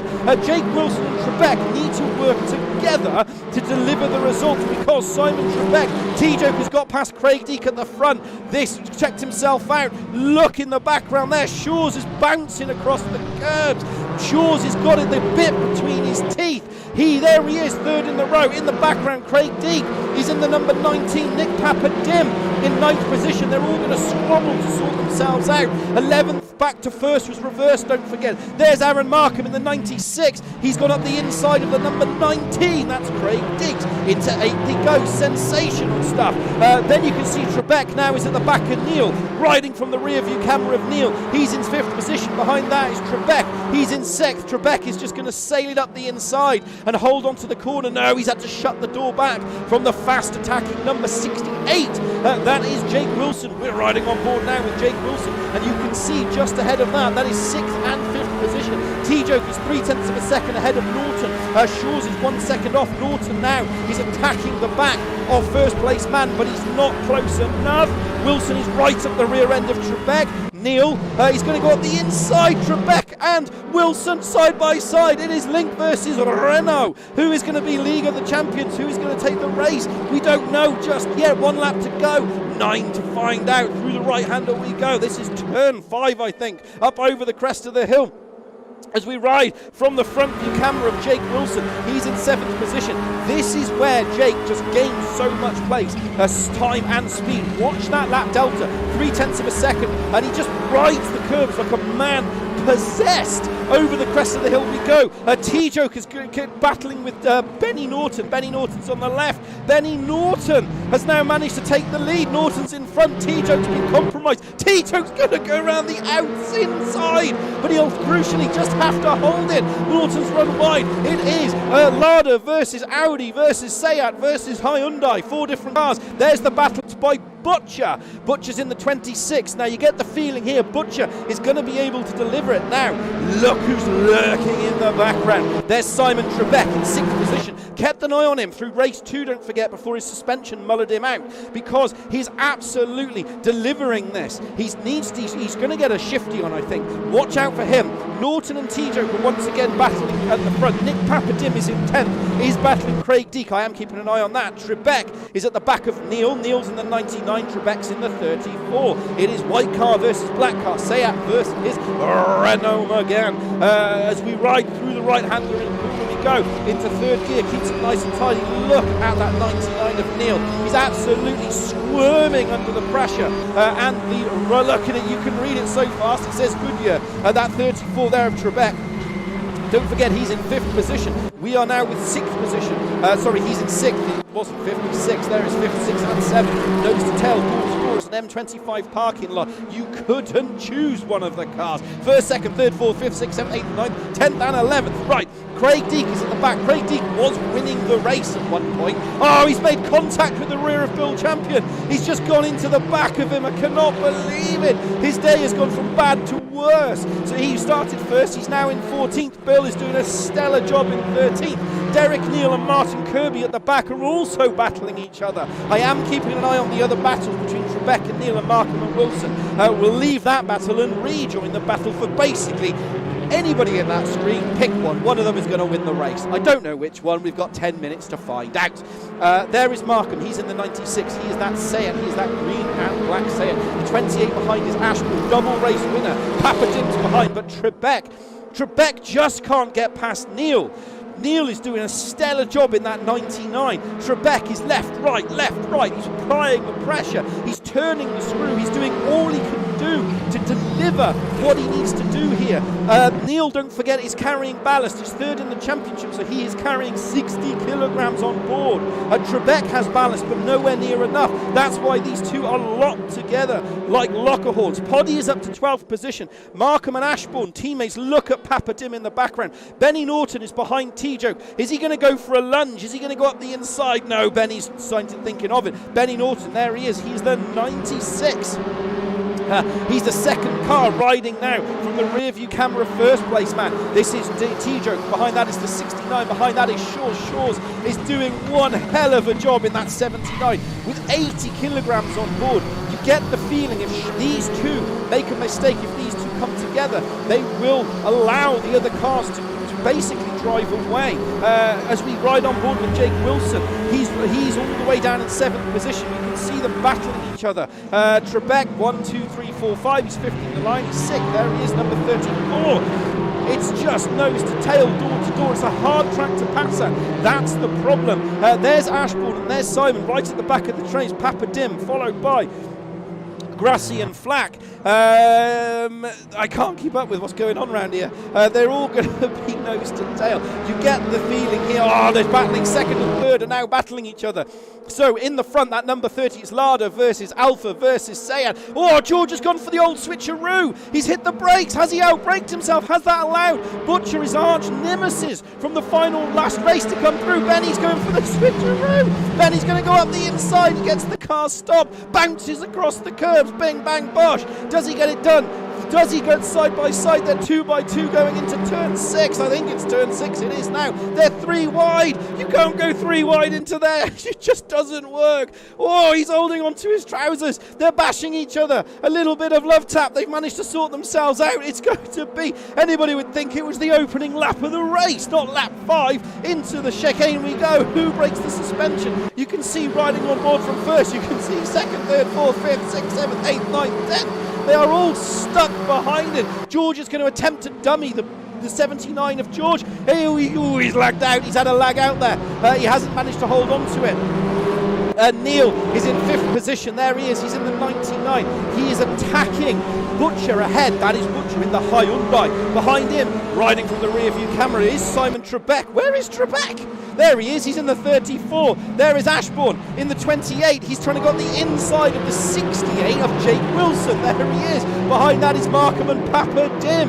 They are all just next to each other. Hold on to your horses. We've got 6 minutes 53. It will end one of 2 ways. One massive accident or one sensational race finish. They are going to be sweating buckets in this race. Aaron Markham, there he is, number 96. He's in 9th position. There is 1, 2, 3, 4. Just count them. There is 1st, 2nd, 3rd, 4th, 5th, 6th, 7th, 8th, and 9th. Boom, there is 9th position. Right at the back of that is Papa Dim. As we ride on board now with Papa Dim, T-Joke and Norton again as side by side. He's done it. He's done it. George has, what's his name?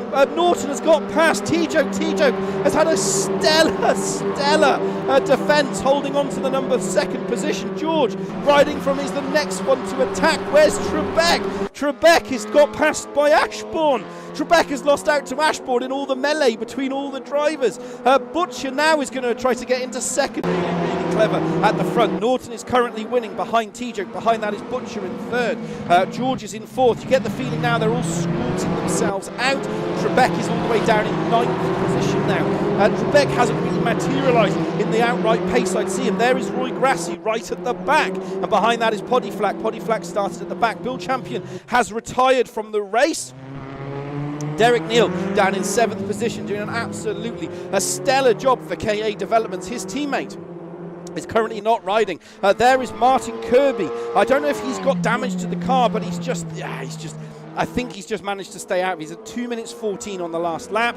He's really struggled. Right, Ashbourne and Neil, and we're watching Butcher and Shaws, watching everybody in this race, basically. There is, to take stock, Benny is first. There he is, followed by T-Joke, followed by Butcher. There is George, followed by Neil in the 99, followed by Ashbourne in the 28.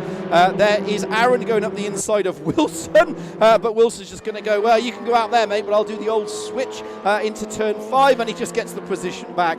Absolutely sensational stuff. You can tell it was race 3. Oh, there's contact. There's contact between the two drivers, Ashbourne and Neil. Where does Ashbourne recover to? Where does he get back into? Oh, he's going to have to slot in. He's now all the way down in 10th position. I cannot believe it. I've hit the replay button there. Bing, bang, bosh. There's more lagging going on. They all seem to lag through that corner. It's probably my machine, I don't know, but we're just holding on to it really, really clever. It's only one corner that they all lag on, so I'm not sure what's going on there. So Butcher's in 3rd position. T-Joke is in 2nd. At the front is the 69 of Benny Norton. Our 2-time race winner at the moment is down in 10th. Body Flack is in 12th position. He's attacking Roy Braxley. This is for 11th and 12th. We've got 3 laps to go. I think, do the math, 1, 2, 3, it's 3 laps to go. On to the 8, 9, 10, we'll finish on lap 11. So, Norton is currently leading by 1.1 seconds, failing a real absolute destruction.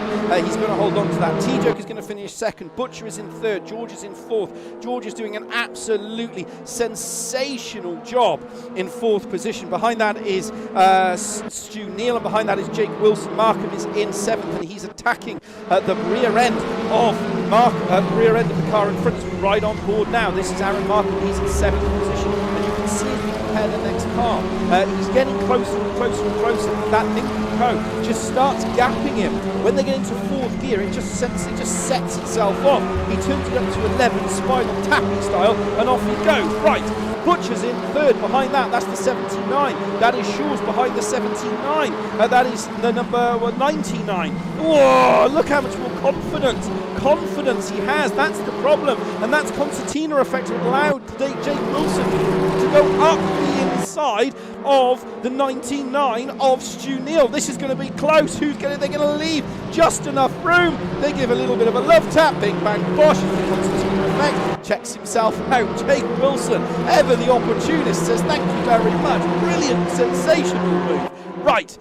This is the battle for the last of the podium positions. Well, I would be, I can't remember. There is Aaron. Aaron is going to attempt to go up the inside of Stu Neal. Stu Neal gives him a tap on the rear end. He says thank you very much and checks himself out. 2 laps to go.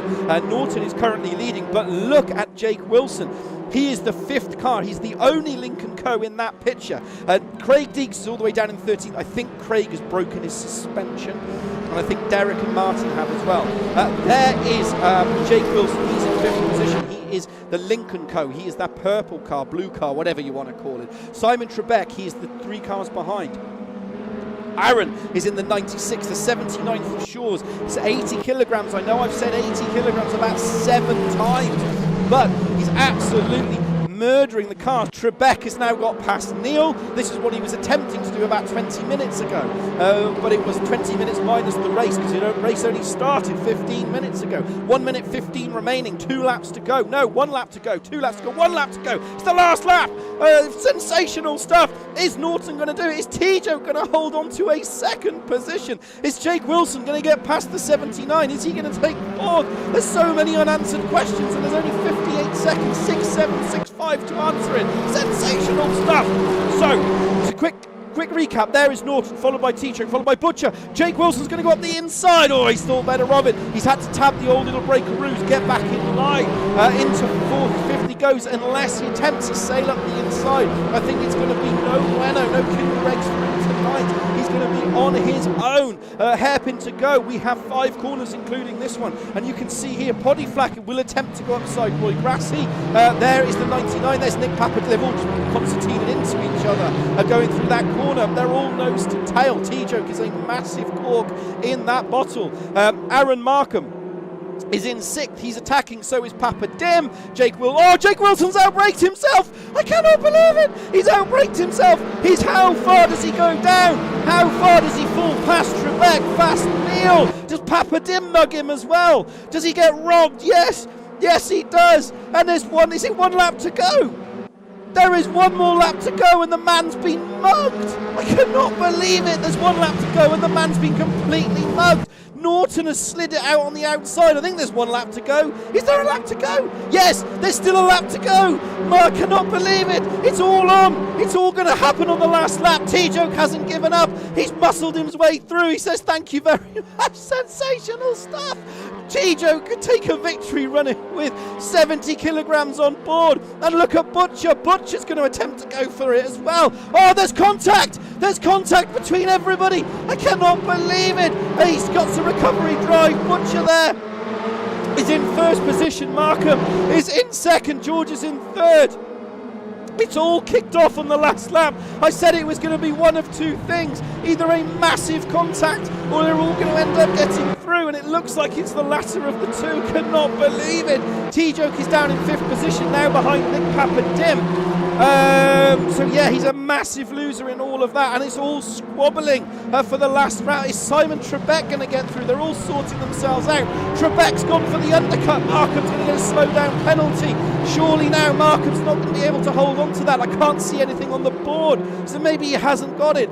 Butcher will take provisional victory, followed by Shaw's, followed by Markham, followed by Trebek, as they cross the line with 1, 2, 3, 4 last corners to go. How far does T-Joke hold on to that? He's into fifth. Does he cross the line? Does he hold on to it? Does he take that position? Yes, he does. Brilliant stuff. Sensational. Wilson finishes in eighth. Where does everybody finish? Butcher finishes in first, followed by George, followed by Markham, followed by Trebek, followed by T-Joke, followed by Papadim, followed by Neil, followed by Wilson, followed by Ashbourne. And here is Martin Kirby. We're going to stick with Martin Kirby, who is going to keep driving for the end of the race. This is what I'm talking about in terms of great racing etiquette. Even if you're at the back, you keep going, you keep learning, you keep practicing. We're going to stick with Martin Kirby all the way through now. To that final lap, through the left we go. He's got to come through the chicane. He did a 1:39.656 on that last lap. He is getting quicker and quicker. So the man is starting to really develop. It's just a little bit in that middle section. He's done a 1:39. He actually did a 1:38.864. So he was relatively fast. He was in the 1:38s along with everybody else. A sensational drive from him. Through the right side we go.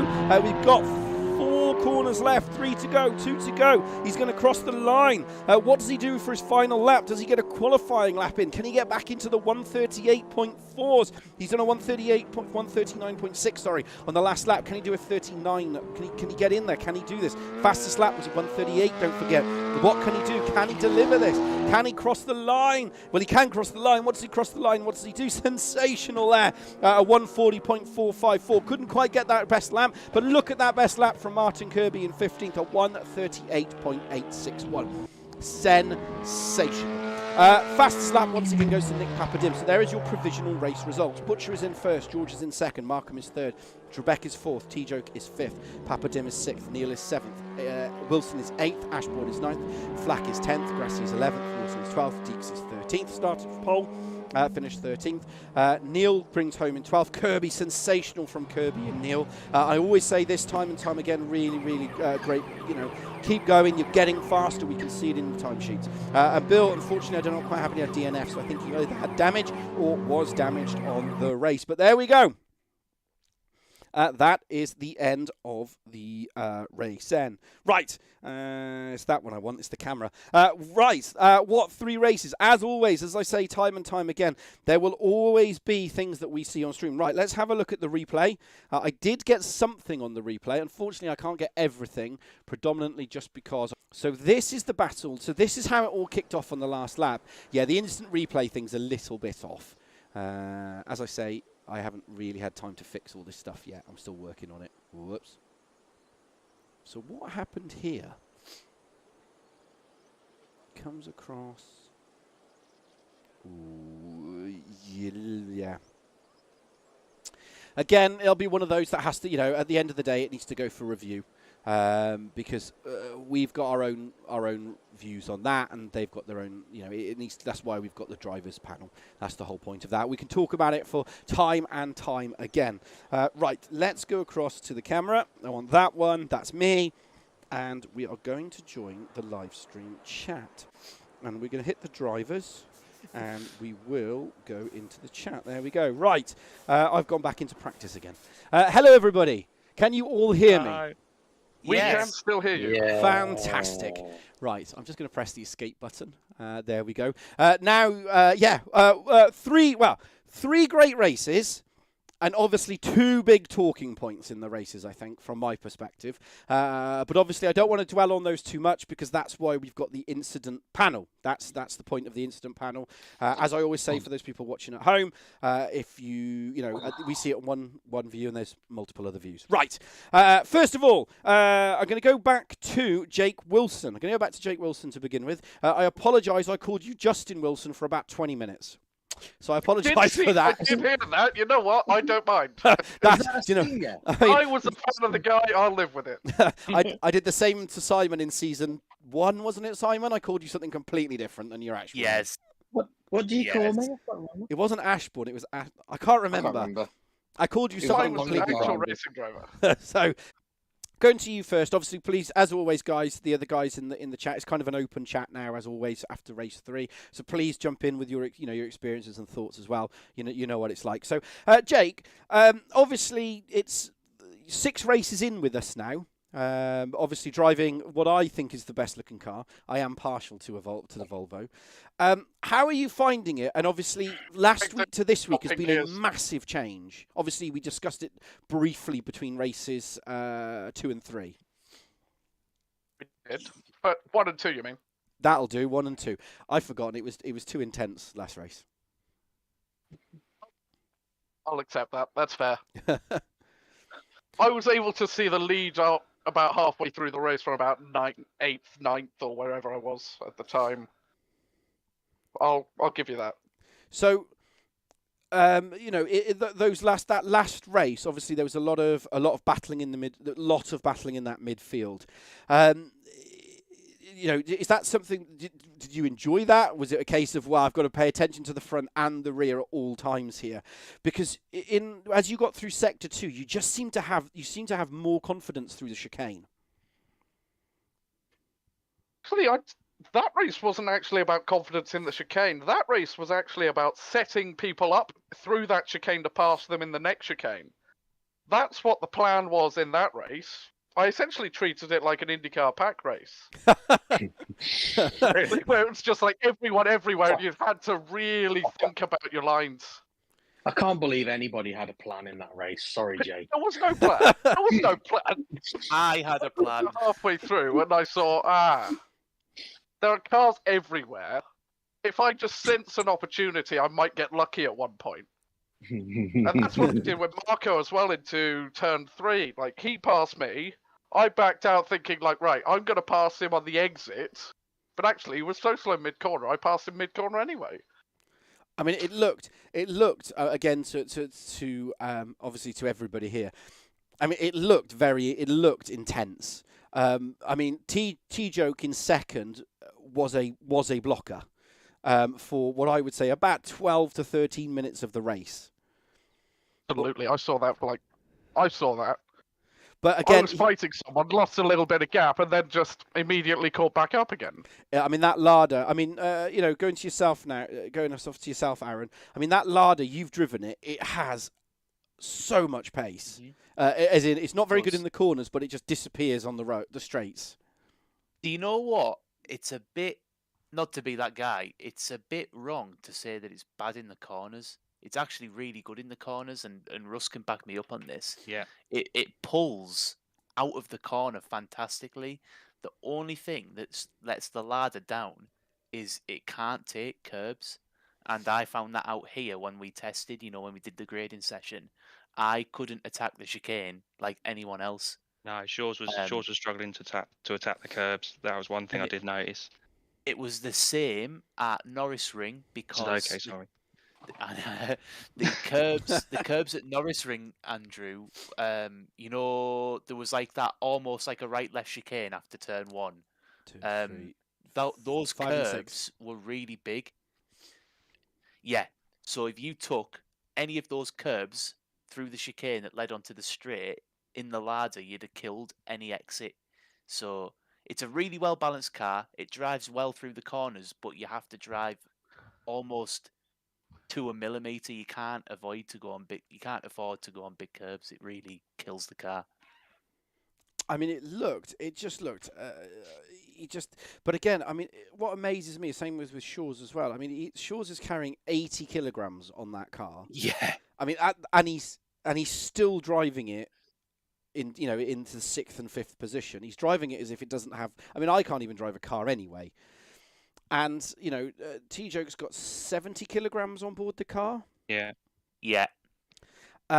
So it just amazes me how fast they can go with that much weight. It's mad, isn't it? It's crazy. Because in practice, I mean, I'll get to Simon's qualifying and racing, and then I'll get to yourself, Russ, in a minute. It just seems to change the characteristic of the car. Like he seems to be fast at the start, then he slows down, and then he just goes faster. Yeah, he really, the way that George drives, and I've learnt a lot from speaking to him, is to manage the tyres really well when you have ballast, because the leveler at the end of everything is the tyres, and that's where I was good tonight. Everyone would take off in the first phase of the race, and then in the second phase they came back to me, and it's all due to the way George told me how to drive the car, basically. So it's all short shifts, avoiding wheel spin, all the usual stuff, but it levels itself out to a point where you almost drive more sensibly, knowing that the cars will come back to you, and in a sense, you drive better with ballast for that reason than he does without it, because you can attack a little bit more without ballast, if that makes sense. Yes, yeah, it does. Yeah. Because I mean, Stu was third, so he had 60. There was a long silence there. I got scared. scared. I think he was third and had 60 kilograms on board. Then Craves obviously didn't run. But, to yourself, Simon, obviously 2 race victories, middle of 3, pole position as well. So obviously there's a point in for that. Next race, obviously, quick brief, obviously, over last race, what we've just done. And then obviously, the next race coming up, is it Aragon? I don't know, I've checked the calendar. Are you thinking you're going to be as well, or do you think you've... Yes. Aragon, yeah. Or do you think it's just going to be, do you think you've peaked? Not to be rude. Because when I've talked to you before, you're like, no, not going to be anywhere. I'll be happy with 10th. And then it's like, you've just had some Red Bull and gone, do you know what? No, do the double, take a fastest lap, check himself out. Probably have some ballast now as well. Oh, he will have yeah, ballast. I will have ballast for the next round. You know what? I was on for a podium in race 3. I need to review what happened, but I thought I was squeezed onto the grass, into the chicane, and it just when I braked, I just went straight on. So I'll look at that and have a look, but it did feel like I wasn't left enough room. But it's one of those, isn't it? I've had a good night. I was on a good run in race 3. I can't really grumble after last week. Last week was horrific, but I just seemed to click with the car tonight. So hopefully that continues for the rest of the season. Yeah, because I mean, because it was almost, not to be bit rude, but it's going to sound rude. But it was almost like when you were driving the Audi back in Don't upset me. season 3. But it was, though. It's like you just looked more comfortable in the car. You had much more confidence. You seem to, from my perspective, it just seemed, someone might disagree with me. They probably will. They've disagreed with me on chat? No, they haven't. That's good. They've probably disconnected. But it just looked like you just more comfortable. You were just throwing the car around. I just found something. I could balance the car better in the corners than I could at Norris Ring. I don't know what it was. I think Norris Ring is just such a simple track. If you can't nail those hairpins, and that chicane at Norris Ring, you're nowhere. And I think that was the problem. I was okay on the chicane, but the hairpins, I wasn't great on. And the hairpin again tonight was my biggest weakness. But it's such a long lap that I managed to get away with it.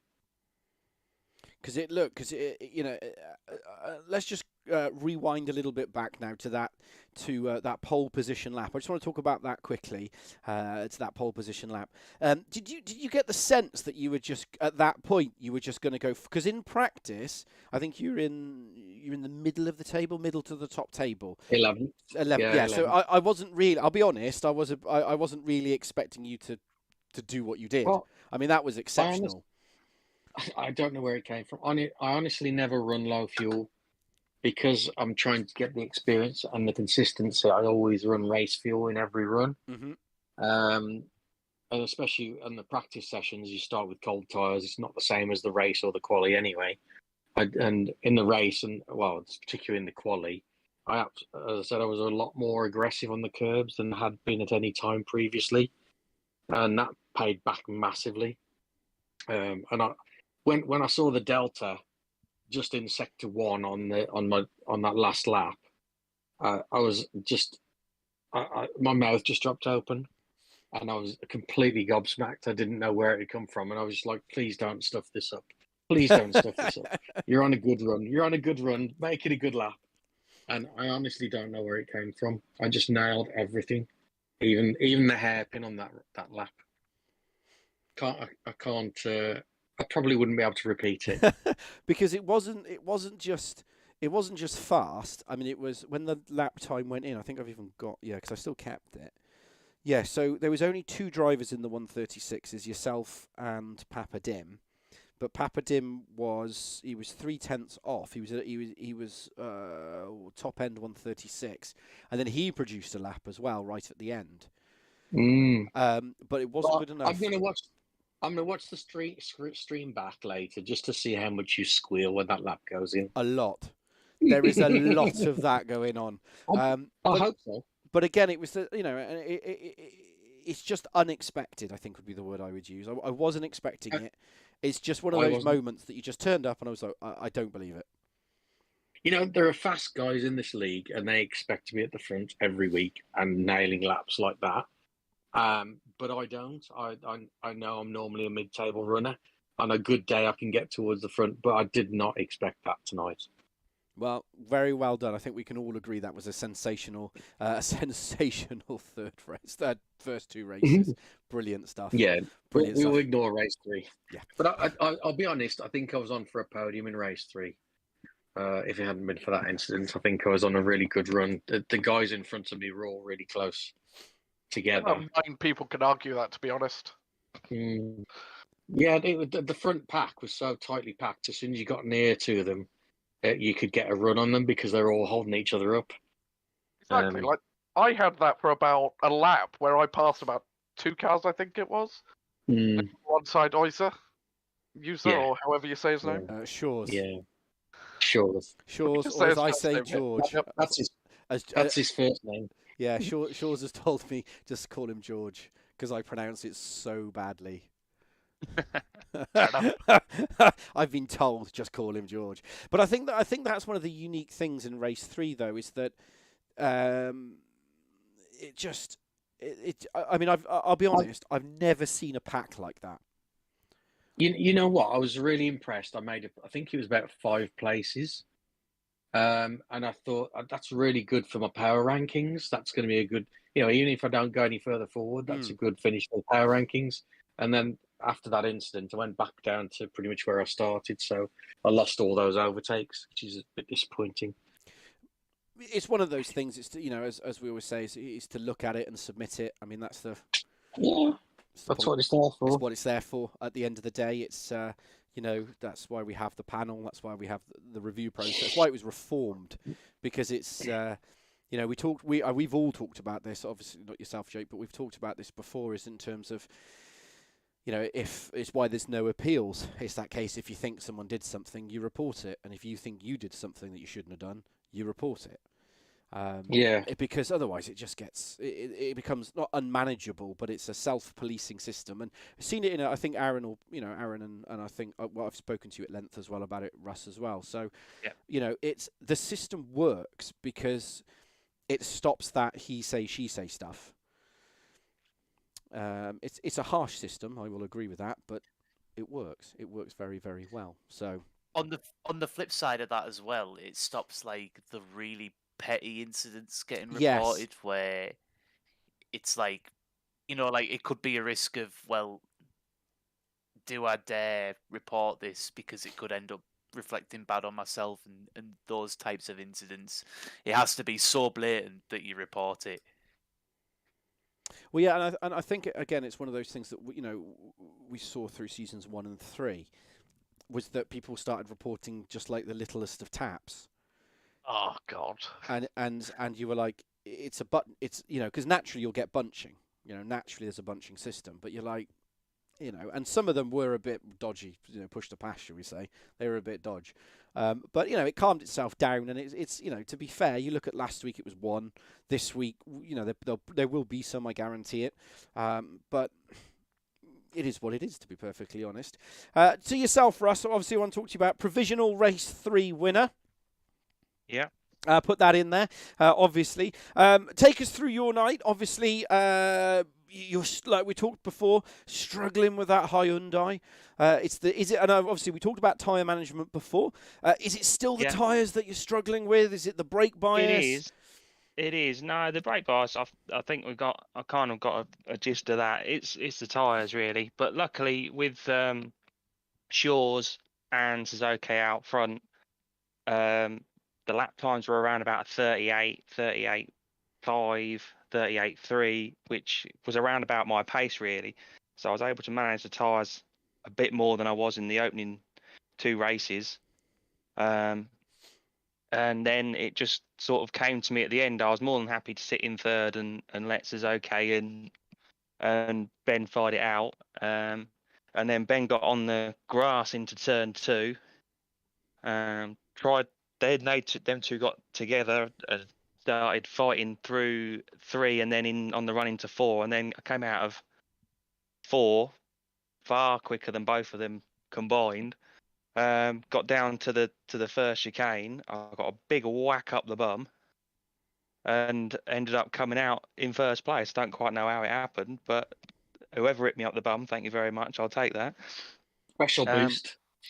and then it was just a case of try and hold on till the end because the tyres were about dead again by that point. Well, I don't think I did it. To be fair, I don't think I've done anything personally wrong myself all night. I think I've anything that's happened with me incident wise is I've either been hit or I've bumped into somebody else because I've been hit up the back by the person behind me because I've been braking early. I'm still getting used to racing in cockpit view, so I do try and give everyone a bit of room, but I think it's little bits like into corners and stuff. Maybe with Aaron, maybe did I push him a bit wide into the hairpin on the final lap? I don't know. No, you didn't. I wasn't worried about that. I was more worried about hitting the apex and getting the drive off the corner at that point. But from my point of view, the only thing that is debatable would be if I've forced Aaron off the road. That's the only thing that I think I've done wrong. But as I always say with these things, is that we can see it on stream in one way, but there's multiple other camera views that we just don't have access to unless we go back and go through it. But well, I did. To be fair, mate, when you said it was a provisional race win, I did wonder what you meant because, as far as I'm concerned, I haven't done anything wrong. If I'm honest, I did wonder why he wasn't jumping up and down and going, "Really well done, Russ. That was a cracking win." Because, as far as I know, I've done nothing wrong. Need to see the outcome of the paint roller first. I'm being very careful, only because I think it was in season 2 I said something. And then I got absolutely crucified in a personal chat. So I'm very careful, and it's not a reflection on you, Russ. I'm just very careful with what I say, because I don't really want to get crucified again. Keyboard worrying, shall I say? No, that's fine. So that's why. Yeah. No, that's all right. I'll just say from my point of view, I don't think I did anything wrong. Yeah. No. That's like I said. There's always multiple. Like I said, I'm not here to judge. I'm only here to commentate. Like I say, because the lap time was more consistent to what I was used to in practice. In and around the mid 35s, so we were able to hold on to the tyres a little bit longer than we did in race 1 and race 2, but we're still eating the tyres on the Hyundai at the minute. So for do you some think that's reason. because of the way that you're driving it, or is that just because? I think there must be a different way. Obviously, I'm jumped out of the Audi after 2 seasons of the Audi. I've jumped in the Hyundai, and I'm driving the Hyundai exactly the same way as I drive the Audi. There must be something that I need to change to be able to keep the tyres in a bit longer. But I did always used to be quite heavy on the tyres on the Audi as well. I think it's just my driving style. But I've got to try and learn a way to tyre whisper them a bit, like Simon says, and keep the tyres a bit longer, because end of races is getting really hard, especially when tonight I wasn't expecting to be anywhere near fourth, fifth, sixth. I think I said to you earlier Yes. that Yes. we're not. I'm nowhere near that pace, so I really didn't expect to be up there.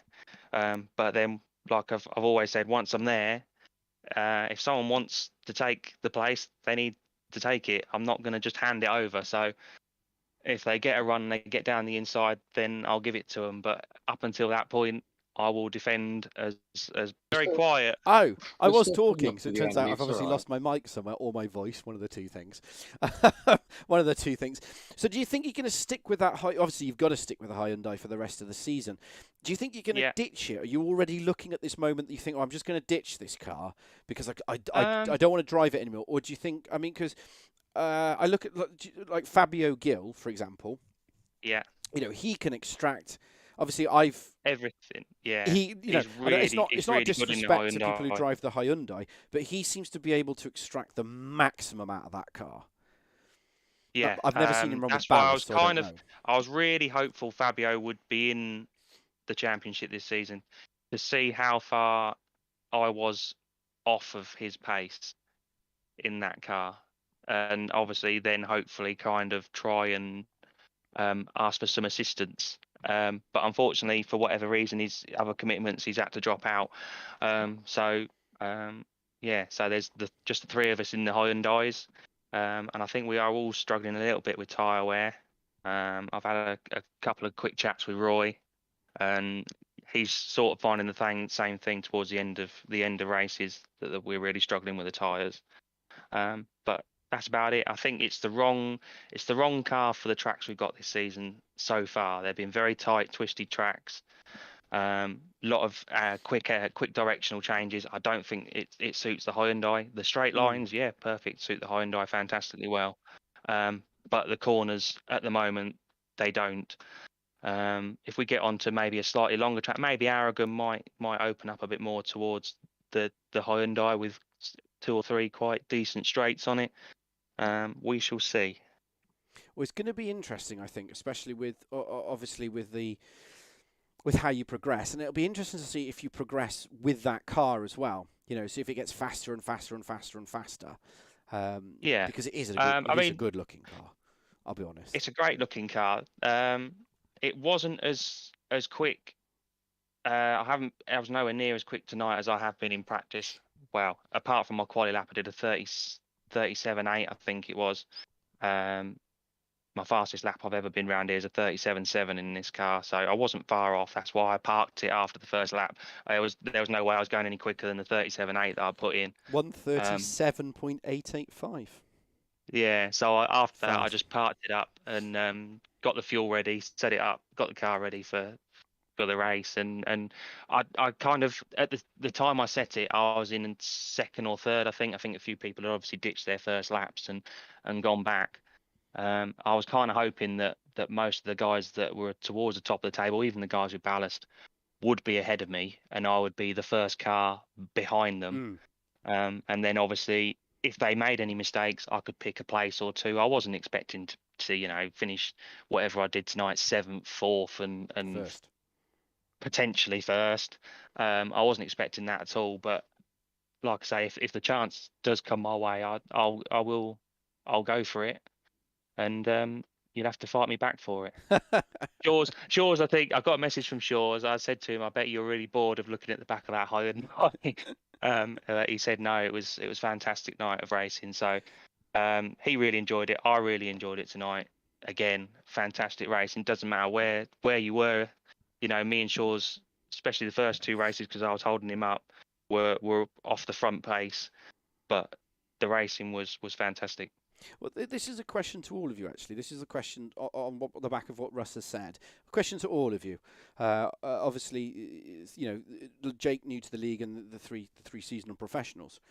Do you find the racing this season, obviously, Jake, your first season with us, are you finding that mid-pack really intense? And this is just an open-ended question, because from my point of view, it looks like every race is now just basically, you get the breakaway at the front, intense, and then you've got this midfield pack, which is just, you can't separate them. No. The midfield pack last race was intense, and now, like you say, now you've put in really quick drivers that have got a little bit of ballast on board. So unfortunately, Shaw's had dropped back into it. Suzuki had dropped back into it. Trebek, Neil, Aaron. You're kind of filling it. It's going from what was there last week, 7, 8 cars in the mid pack. You now got 12, 13 cars in the mid pack. Aaron was in it, got a breakaway in the first race. Second race, it like you say, it all depends on if someone makes a mistake and then ends up defending it. You can normally make a little bit of a break, and then it obviously depends on how good you are at keeping consistent lap times as to whether you can keep that gap or not. I mean, what about yourself, Simon, Aaron, and Jake? What on that same question? Let you guys speak. You guys have got far more experience with that than I do. Sorry, Simon? what was the question then? So what was the question? Listening. Well, to be fair, you were at the Russ was at the front for race 1, and you were at the front for 2 races. So it's like moving on. But that midfield pack, it seems a lot more intense this season. Definitely in race 3, because as was it Russ just saying Yes. that it's all closed up because of the ballast? That there's such small gaps in the ballast, but just right to close everybody up and make it difficult to pass. So I think the first 5 or 6 cars were just in a chain tonight in race 3 particularly. And as I said, because they were all fighting so much in closing it up to them was quite easy, but getting anywhere near passing was difficult because you then got stuck in that train trying not to hit them, if you know what I mean. Yes. Yourself, But Aaron? it does make it a big old battle. So do you think it's better or worse than last season? Or just different? I was nowhere last season, so I can't really comment. It's Fair it's point. massively different. Is it But is it a different set of brilliant. skills from last season because it's such a big train now? Yeah, well, like you say, last season it was at most sometimes I think like 2, 3, 4 cars, maybe 5 once or twice. But now, like you say, if you make a mistake and you decide to defend your line, you're not defending 4 or 5 cars, you're defending 7 or 8 cars, and at the same time, all 7 or 8 are all trying to get past each other all at the same time. Yeah, it's super. I found it super intense. I so think far. we're all getting used to each other as well. The drivers who've been around a few seasons now, there's definitely a lot less incidents than there used to be. Yeah. Oh yes. Yes. I think anyway. There's a lot more. People's driving's improved for one thing. The pack is closer, but there's definitely a lot less incidents because I just think people are paying more attention now. Yes. They're realising that you've actually got to finish the race to score some points. I mean, Shaw's is the master of that. I mean, obviously, I've distracted off to a different conversation again, but he's, and I've said this time and time again about his driving last season. If you look at his race 3 performances, considering he the just ballast finished. is normally quite. He finished in the middle somewhere. He didn't care where he just finished. And when you looked at the points, you go, that's how he won the championship. He didn't win he won a few races, but he didn't win every race. What he did was finish every race. Yeah. You know what I mean? And I think that's... There's no drop point. There's no drop round this time either, is there? No, yeah. But again, I think we did the drivers' vote and the drivers voted to drop it. But it was that problem that if you missed a round, you shaved off a load of ballast, and then I think it was, it's not Michael Clough's fault at all because it was the system we ran. And then what did he win? What, 4 out of 6 races? Which at the end of the day, it's just something we didn't think of at the time. It's not anything he did at all. He joined the league, he races the league, he missed a couple of weeks, didn't have any ballast, and off he went. But there was no penalty for that, I think it was. So it all worked out. It's all worked out now. For the minute. I think it's going to be an intense. Right, I haven't got long, so I'm going to quickly go back to everybody. I'm going to start off with yourself, Aaron. Next week, what are we looking forward to? Where do we think we're going to finish? Those are the 2 questions. He's probably gone off to get a beer. Yep, he's gone off to get a beer. We're going to move to Jake. Sorry, I was muted. I was muted. I'm back.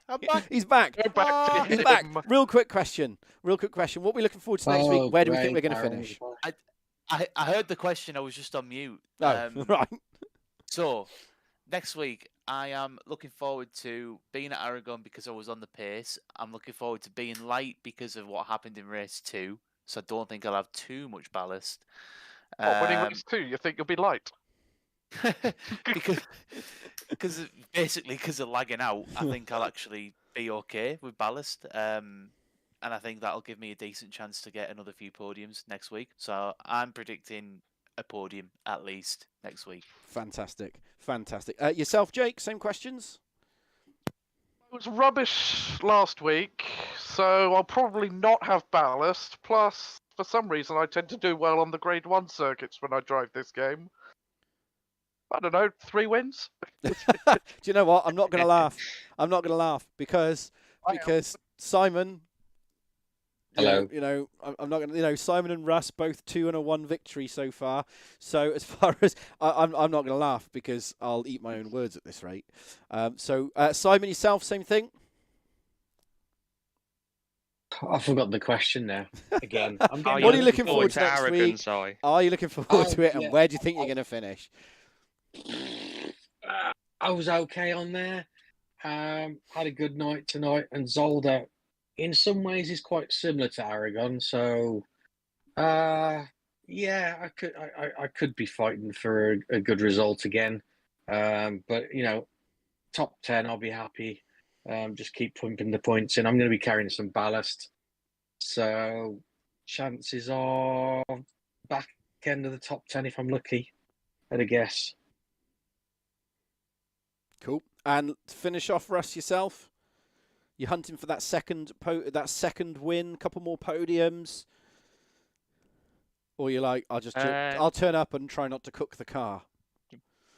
We definitely won't be that far up, Andy. I'd give you that now. Anywhere in the middle, as long as there's 2 or 3 cars in and around me, I won't be too bothered because so far the racing's been absolutely top notch. So I'm not really bothered what position. As long as I'm fighting with somebody, it'll be a good night. Brilliant. Well, thank you all for joining me. I am gonna have to sign off. It has been 2 hours and 15 minutes talking on stream. Thank you everybody for joining me as well. For all the drivers, for yourselves coming in. Enjoy your evening. Good luck next week. And I will eat my words, and I will not call it provisional from now on. Russ. And you'll call me the right name as well. You can call it whatever you like. and I'll try and call some people their right names because I just lose the plot half the time. Right. That's all we can ask for. Right. Thank you very much, everybody. Enjoy your evenings. And you, Andy. Thanks, cheers. Mate. Bye-bye. Always a pleasure, Andy. See you. Bye-bye. Well, there we go. That's it. Let's go back over to the camera with me on it. It's that one. Well, that's it. That's another week 4, 5, and 6 over. As I always say, time and time again, I commentate. I don't do the other stuff. So we only look at it and we can only see where everything goes. And I will like I said, I will always apologise. It's been fantastic. It's 2 hours and 16 minutes. I will be back next week, same time, same place.